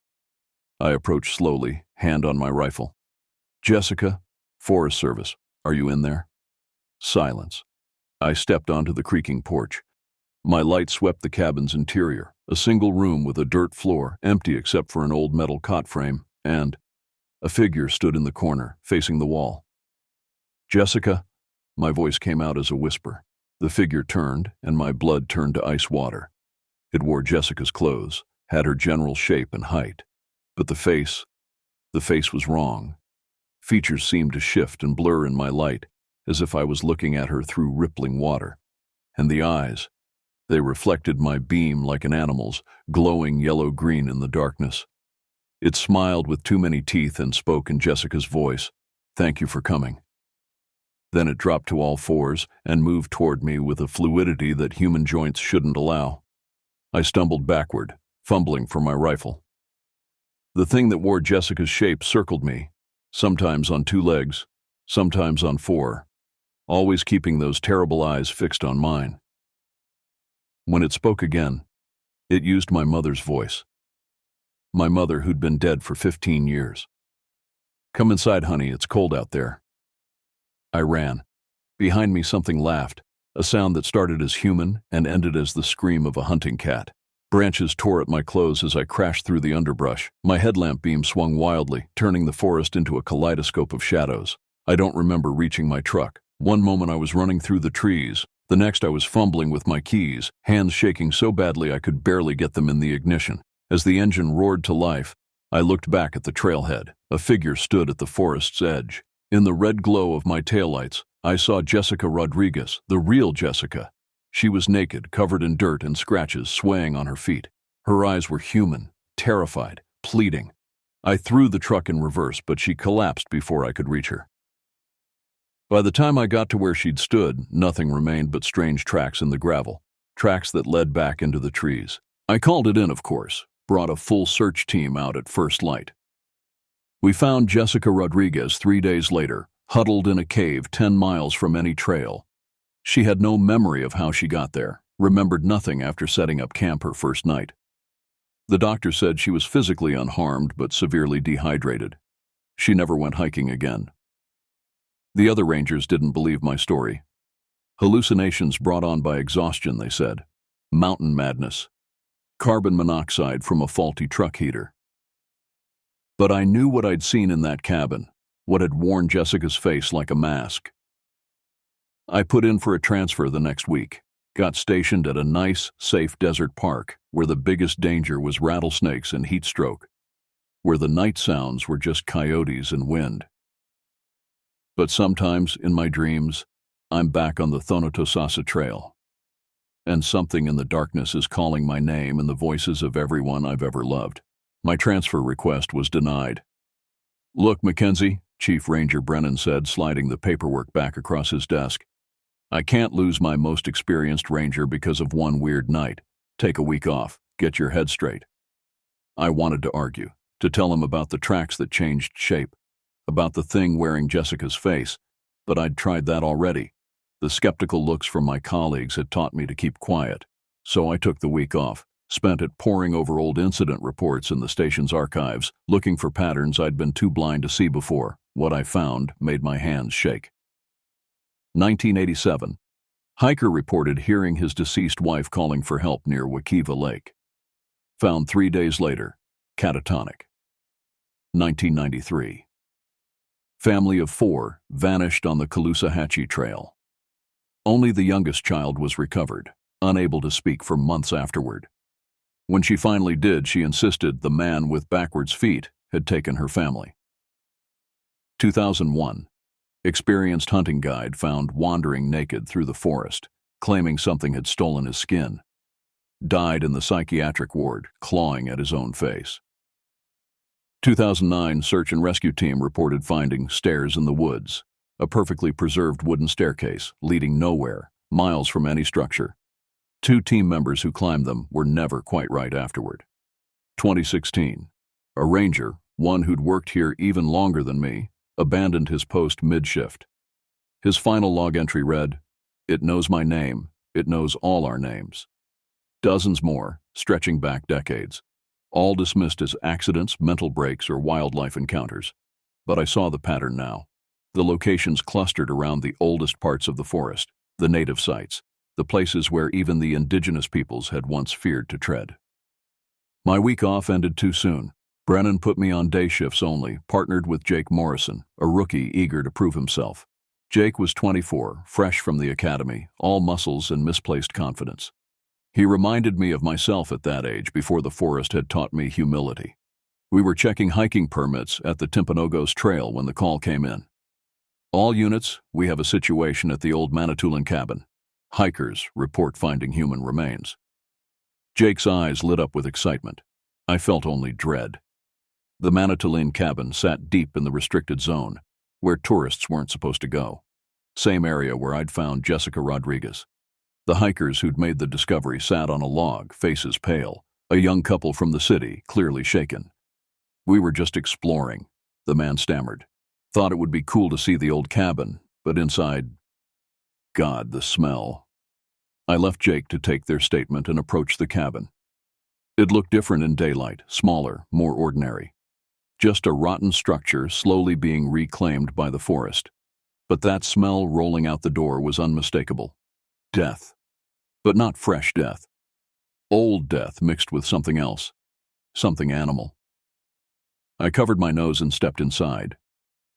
The body lay in the corner, exactly where I'd seen the thing that wore Jessica's face. But this wasn't Jessica. The remains were male, dressed in the tatters of a Forest Service uniform. The badge was still visible. Henderson T. Tom Henderson, the ranger who'd abandoned his post in 2016. But that wasn't the worst part. The worst part was what surrounded him. Skins. Animal pelts covered the walls. Deer, bear, coyote, wolf. But mixed among them were other things. Patches that looked disturbingly like human skin, preserved and stretched on wooden frames. Some still had hair. One had a tattoo I recognized, a rose wrapped in barbed wire, exactly like the one on Jessica Rodriguez's shoulder. Jake appeared in the doorway behind me. Jesus Christ. What is this place? Before I could answer, we heard it, singing, a woman's voice drifting through the trees. Not English, something older. The melody rose and fell in patterns that hurt to follow, like trying to track a bird flying directly at the sun. Jake reached for his radio, but I grabbed his wrist. "Don't." "What? Why?" How could I explain? That I'd heard this singing before, in my dreams. That the old reports mentioned it too, always just before someone vanished. That there were rules in these woods older than the Forest Service, older than any government. The singing grew closer. Through the cabin's broken window, I saw movement between the trees. A figure in a tattered dress, hair hanging to her waist, walking with steps that didn't quite match the rhythm of a human gait. "We need to leave," I whispered. "Now." But Jake was already moving toward the door, hand on his weapon. "Ma'am, Forest Service. Are you all right?" The singing stopped. The silence that followed was absolute. No birds, no insects, no wind. Even our breathing seemed muffled. Then the figure turned toward us, and I saw her face. It was beautiful, too beautiful. Like someone had studied human features and created a perfect approximation without understanding the subtle imperfections that make a face real. When she smiled, her lips stretched too wide. "Rangers," she said in a voice like wind through dry leaves. "How wonderful. I've been waiting." Jake stepped forward, still playing the hero. "Waiting for what?" "For you to join the others, of course." She gestured to the cabin, and suddenly I understood. The skins weren't trophies, they were disguises, and Tom Henderson hadn't been a victim. He'd been a recruit. The woman's form began to shift and blur. Her dress became fur, her hair became a mane, her perfect face elongated into a snout. But her eyes, those remained intelligent, calculating, amused. Jake finally understood the danger. He reached for his gun, but I was already dragging him backward. We ran, crashing through the underbrush as something pursued us, sometimes on 2 legs, sometimes on 4, always laughing in that terrible wind voice. We made it to the truck through pure luck and adrenaline. As we peeled out, I glimpsed multiple figures at the forest's edge.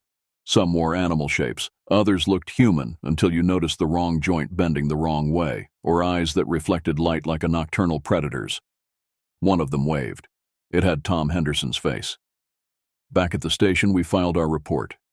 "Animal attack," we wrote. "Mountain lion, probably rabid." The body in the cabin was too decomposed for proper identification.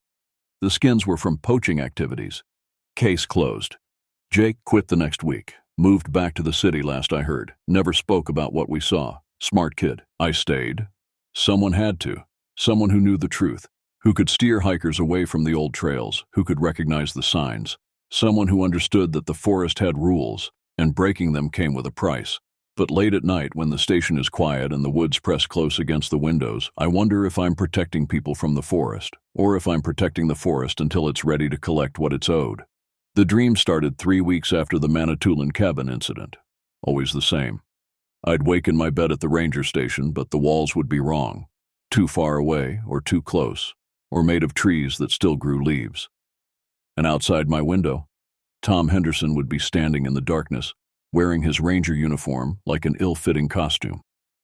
"You can't fight it forever, Mackenzie," he'd say in a voice full of wind and distance. "The forest chooses who it chooses." I'd wake gasping, sheets soaked with sweat, the taste of pine sap in my mouth. The day shifts blurred together. I guided tourists along safe trails, checked permits, gave talks about leave-no-trace principles. But I also did other things. Removed trail markers that led too deep. Reported certain paths as washed out when they were perfectly clear. Created bureaucratic obstacles for anyone wanting to explore the old-growth areas. Brennan noticed, of course. "You're getting paranoid, Mackenzie. Maybe it's time you took early retirement." Maybe he was right. But then we got the call about the Loxahatchee Lake incident. A group of college students had gone camping in the restricted zone. Another bunch who thought rules didn't apply to them. Their social media posts stopped abruptly 3 days into their trip. When we found their campsite, everything was intact. Tents still standing, food still in bare containers, expensive cameras and phones laid out on a picnic table like an offering. But the students were gone. All except one.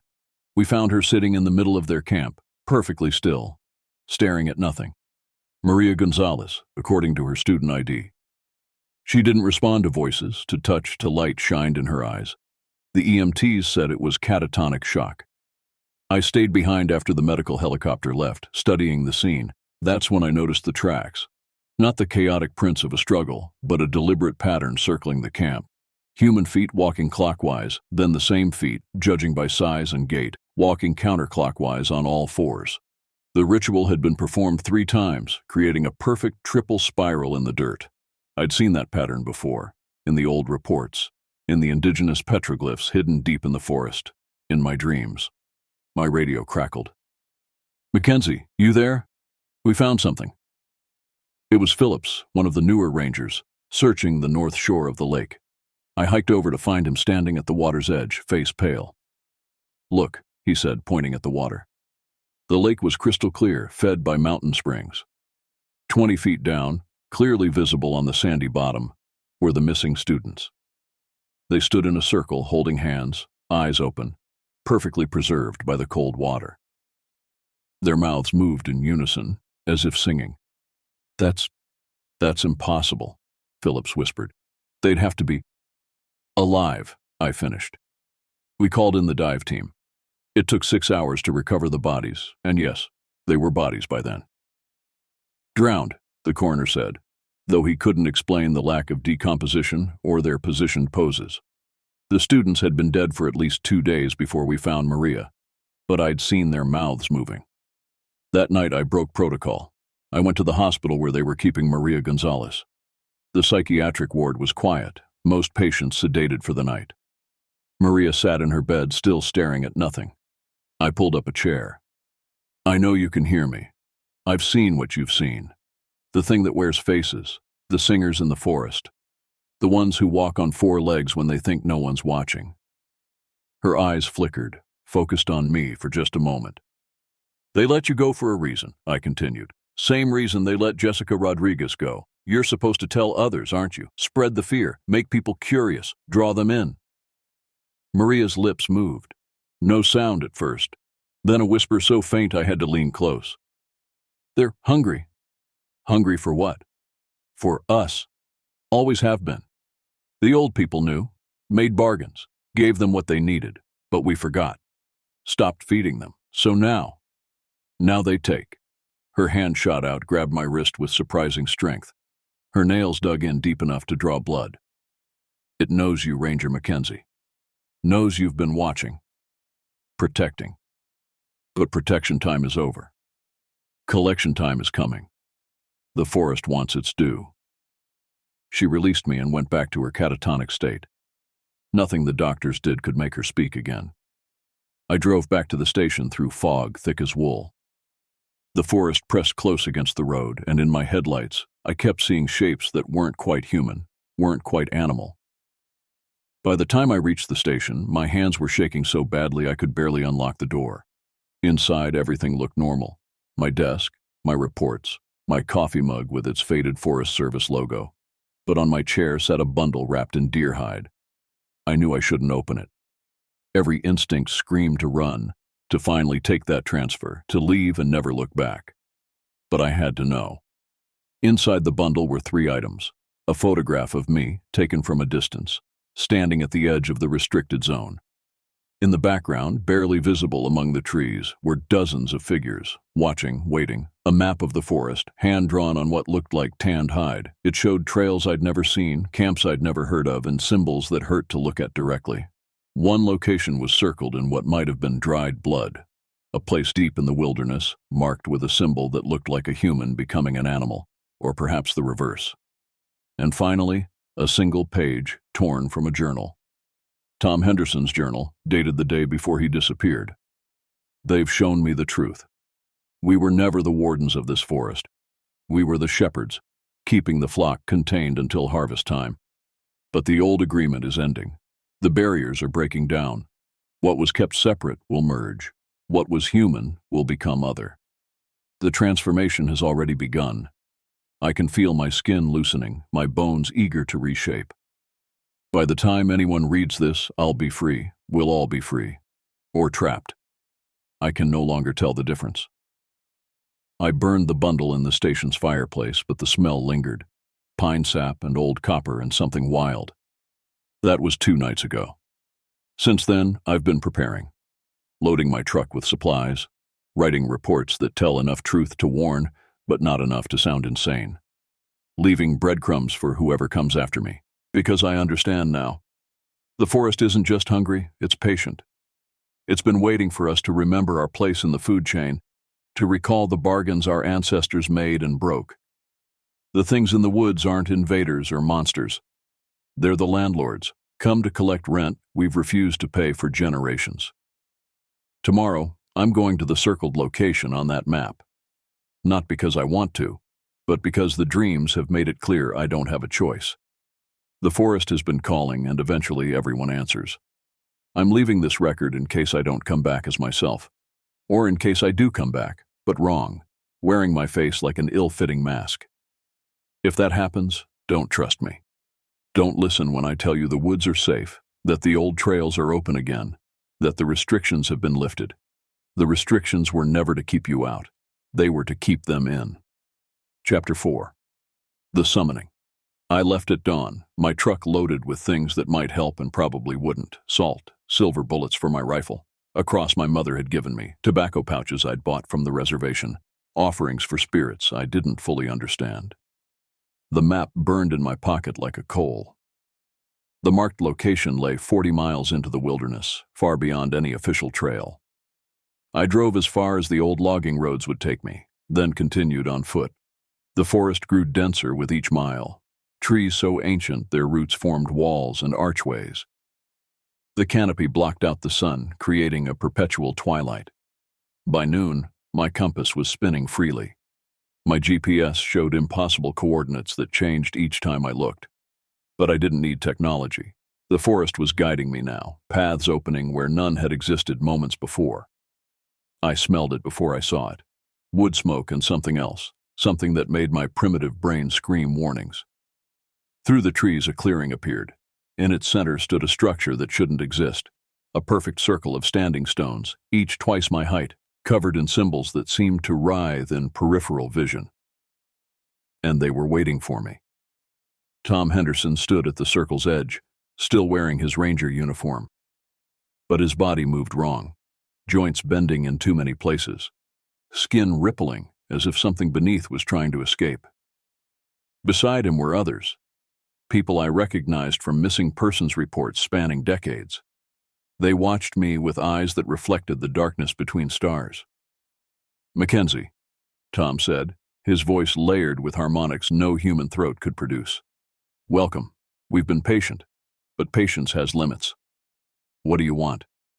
My hand rested on my rifle, though I knew it was useless here. "Want?" Tom laughed, a sound like wind through a cave. "We want what was promised, what your kind agreed to, then forgot. The covenant." He gestured to the stone circle. Now I could see what lay at its center, a pit, perfectly round, so deep that light couldn't find its bottom. Around its edge were scratched thousands of names. I recognized some from recent reports. Others were so old, the stone had nearly reclaimed them. "Every generation the forest chooses shepherds," Tom continued. "Those who understand the balance, who know that humanity is not separate from nature, but part of it, part of the food chain, part of the cycle." "You're talking about human sacrifice." Such a crude term. A woman emerged from the shadows, the singer from Manitoulin Cabin. In daylight, her beauty was terrible, features shifting between human and something older. "We talk about transformation, evolution, becoming what you were meant to be." She moved closer, and I saw the truth. Her dress wasn't fabric but woven from something organic, hair, perhaps, or very fine fur. Her skin had a subtle pattern like tree bark or snake scales. When she smiled, I glimpsed too many teeth. "Your ancestors understood," she said.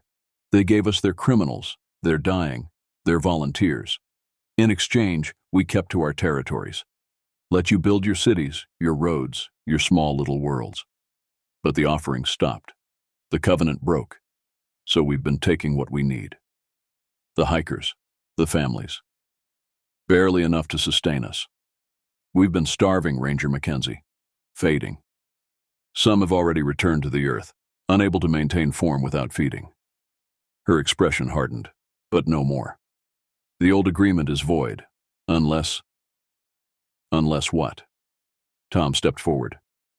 Unless a new covenant is made, a new shepherd chosen, someone who understands both worlds, who can maintain the balance. I understood then why they'd let me see so much, why I'd been allowed to interfere for so long. They weren't just hunting. They were recruiting. "You want me to..." "What?" "Choose who gets taken?" "Choose who gets transformed," the woman corrected. "Not all who enter our realm become prey. Some become predators. Some become something greater, bridges between worlds." She gestured to the others. Now that I looked closer, I could see the variations. Some, like Tom, still resembled their human selves, but wrong. Others had progressed further, bodies shaped by will and hunger into forms that defied classification. And a few had become something beautiful and terrible, beings of bark and shadow and starlight. This is insane. Is it? Tom asked. You've spent years protecting people from the forest. But tell me, Mackenzie, have you ever wondered why you were so good at it? Why you could sense which trails were dangerous? Why the forest showed you its secrets? My mouth went dry. Because he was right. I'd always known things I shouldn't. Always felt the forest's moods, its hunger, its ancient patience. You're already partially transformed, the woman said gently. Have been since childhood. The forest marked you early, prepared you for this role. Fighting it has only made the hunger worse. As if her words were a key, I suddenly felt it. A gnawing emptiness I'd carried so long I'd forgotten it wasn't normal. A need to run on 4 legs, to hunt beneath the moon, to shed this constraining skin and become what I truly was. No.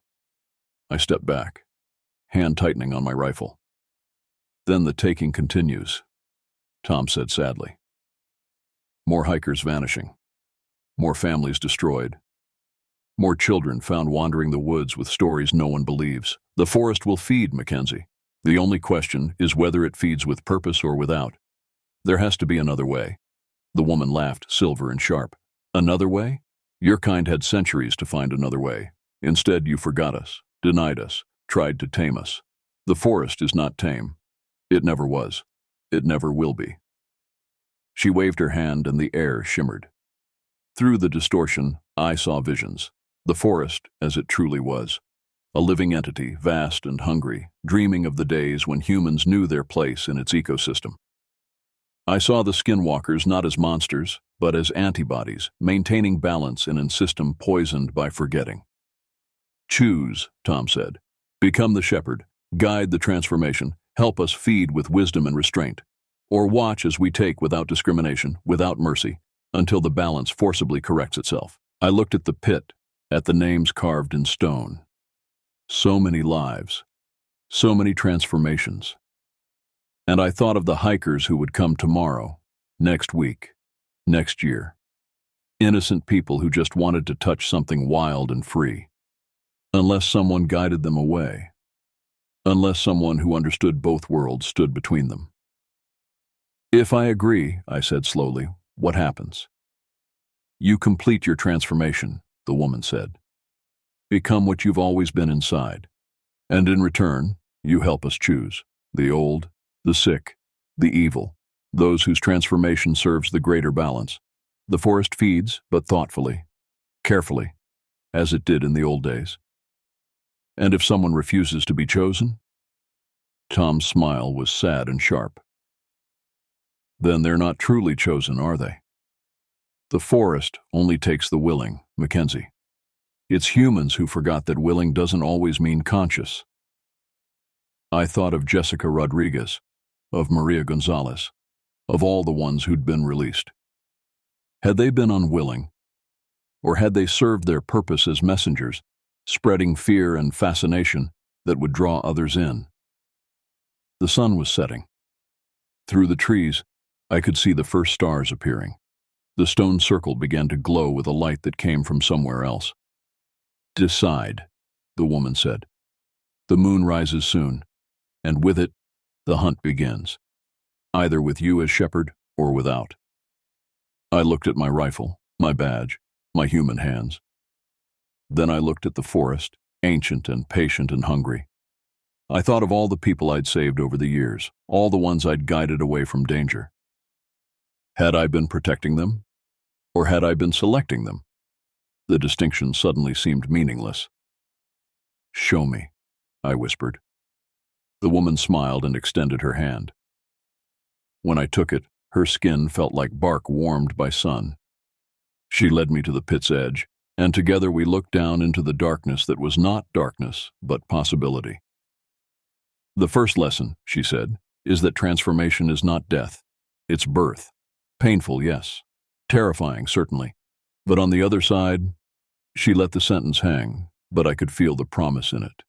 freedom from human constraints, unity with something vast and timeless, purpose beyond the small concerns of civilization. Will I remember? I asked.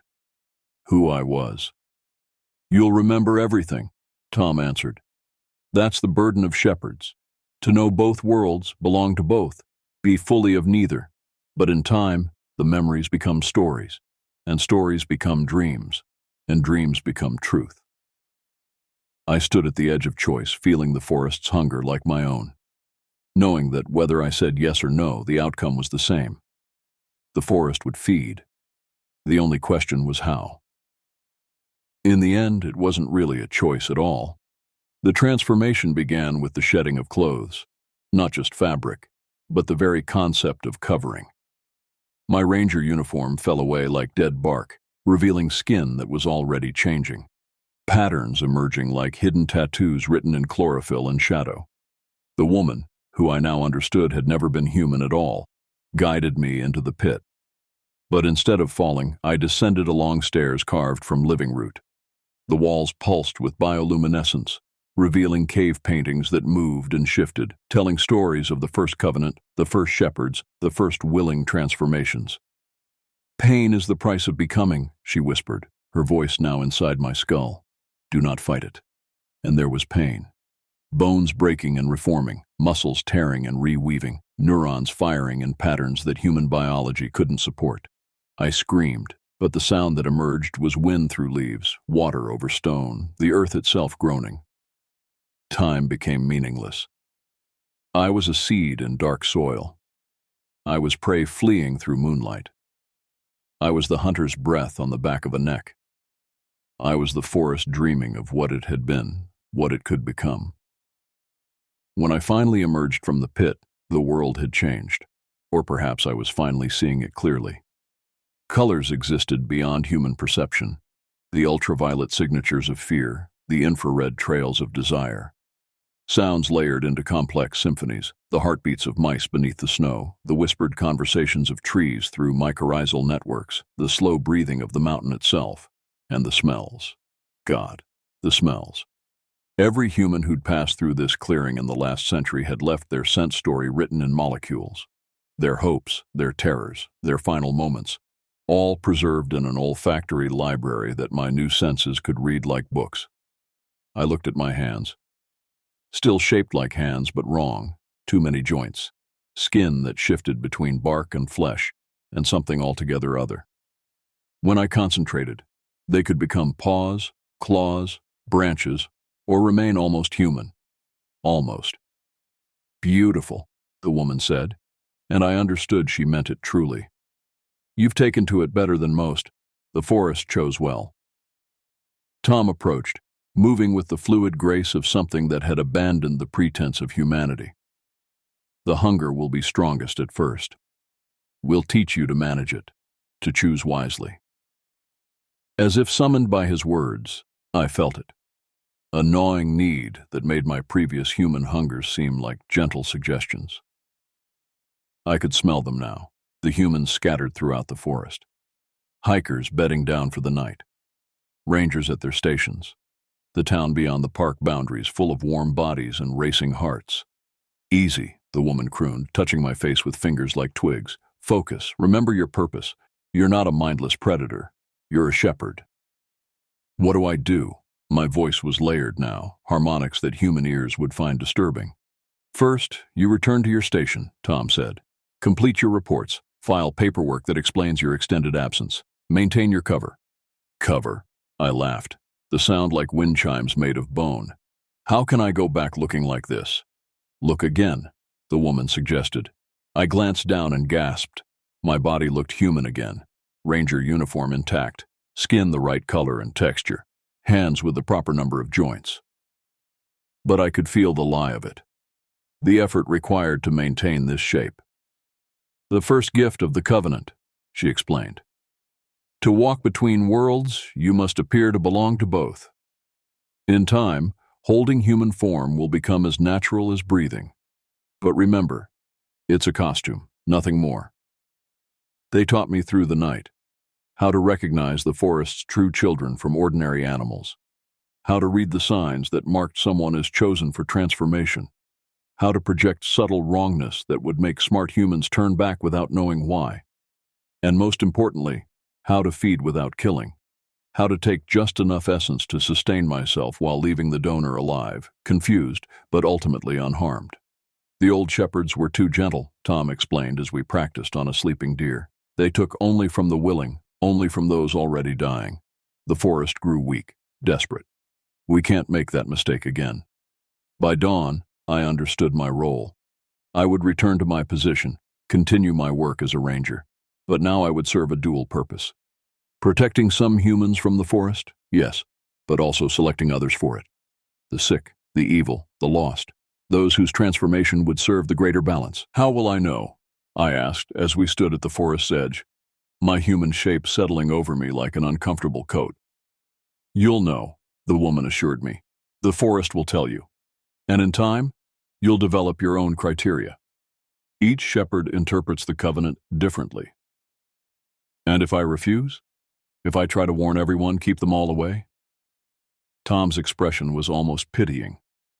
Then the others will feed without discrimination, and you'll grow hungry enough that instinct overrides conscience. We've seen it before, Mackenzie. The shepherds who try to starve themselves, to deny their nature, they become the worst predators of all. I nodded, understanding. There was no going back, only forward, into this strange new existence between worlds. The walk back to my truck was surreal. My human eyes saw the familiar forest, but underneath I perceived so much more. The trees were aware, their roots connected in vast networks of communication. The stones held memories of geological ages, and everywhere, invisible to normal sight, were the others, skinwalkers in various forms, watching, waiting, patient as the mountains. At the station, I filed my reports. Got lost following up on the Loxahatchee incident, GPS malfunction, spent 2 days hiking in circles before finding my way back. Brennan bought it, even expressed concern for my well-being. Maybe you should take more time off, he suggested. No, I said, perhaps too quickly. I'm good. Better than I've been in years, actually. And it was true. The constant anxiety I'd carried was gone, replaced by purpose. The forest no longer frightened me. I was part of it now, protector and predator both. That first week was the hardest, learning to manage the hunger while maintaining my human facade. But I discovered I could feed in small ways, a touch that drained a hiker's energy, leaving them tired enough to turn back. A whispered suggestion that made campers pack up and leave. Each feeding was minor, but cumulative. They sustained me. And I watched, evaluated, judged. The businessman who dumped chemical waste near the creek, he disappeared on a solo hike, body never found. The group of college kids who tortured a captured fox, they ran screaming from the woods, claiming the trees had come alive. Most never returned to the forest. But one did, drawn by something he couldn't name. He vanished properly the second time. I learned to recognize the forest's choices. Some people carried a mark visible only to transformed eyes, a darkness that called for cleansing, or a light that begged for evolution. These I guided subtly toward the deep places where the others waited. But most I protected, as I always had. Families with children, young couples in love.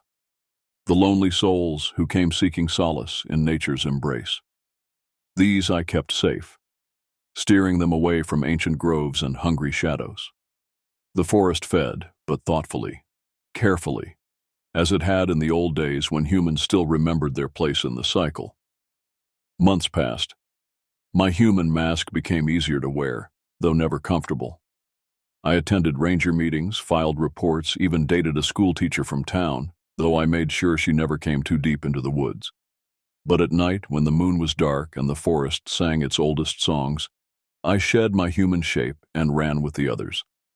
We hunted memories and dreams, fed on fear and wonder, maintained the balance between worlds. And sometimes, in the deepest part of night, we gathered at the stone circle. The woman would tell stories of the time before forgetting, when every village had its shepherd, every forest its covenant.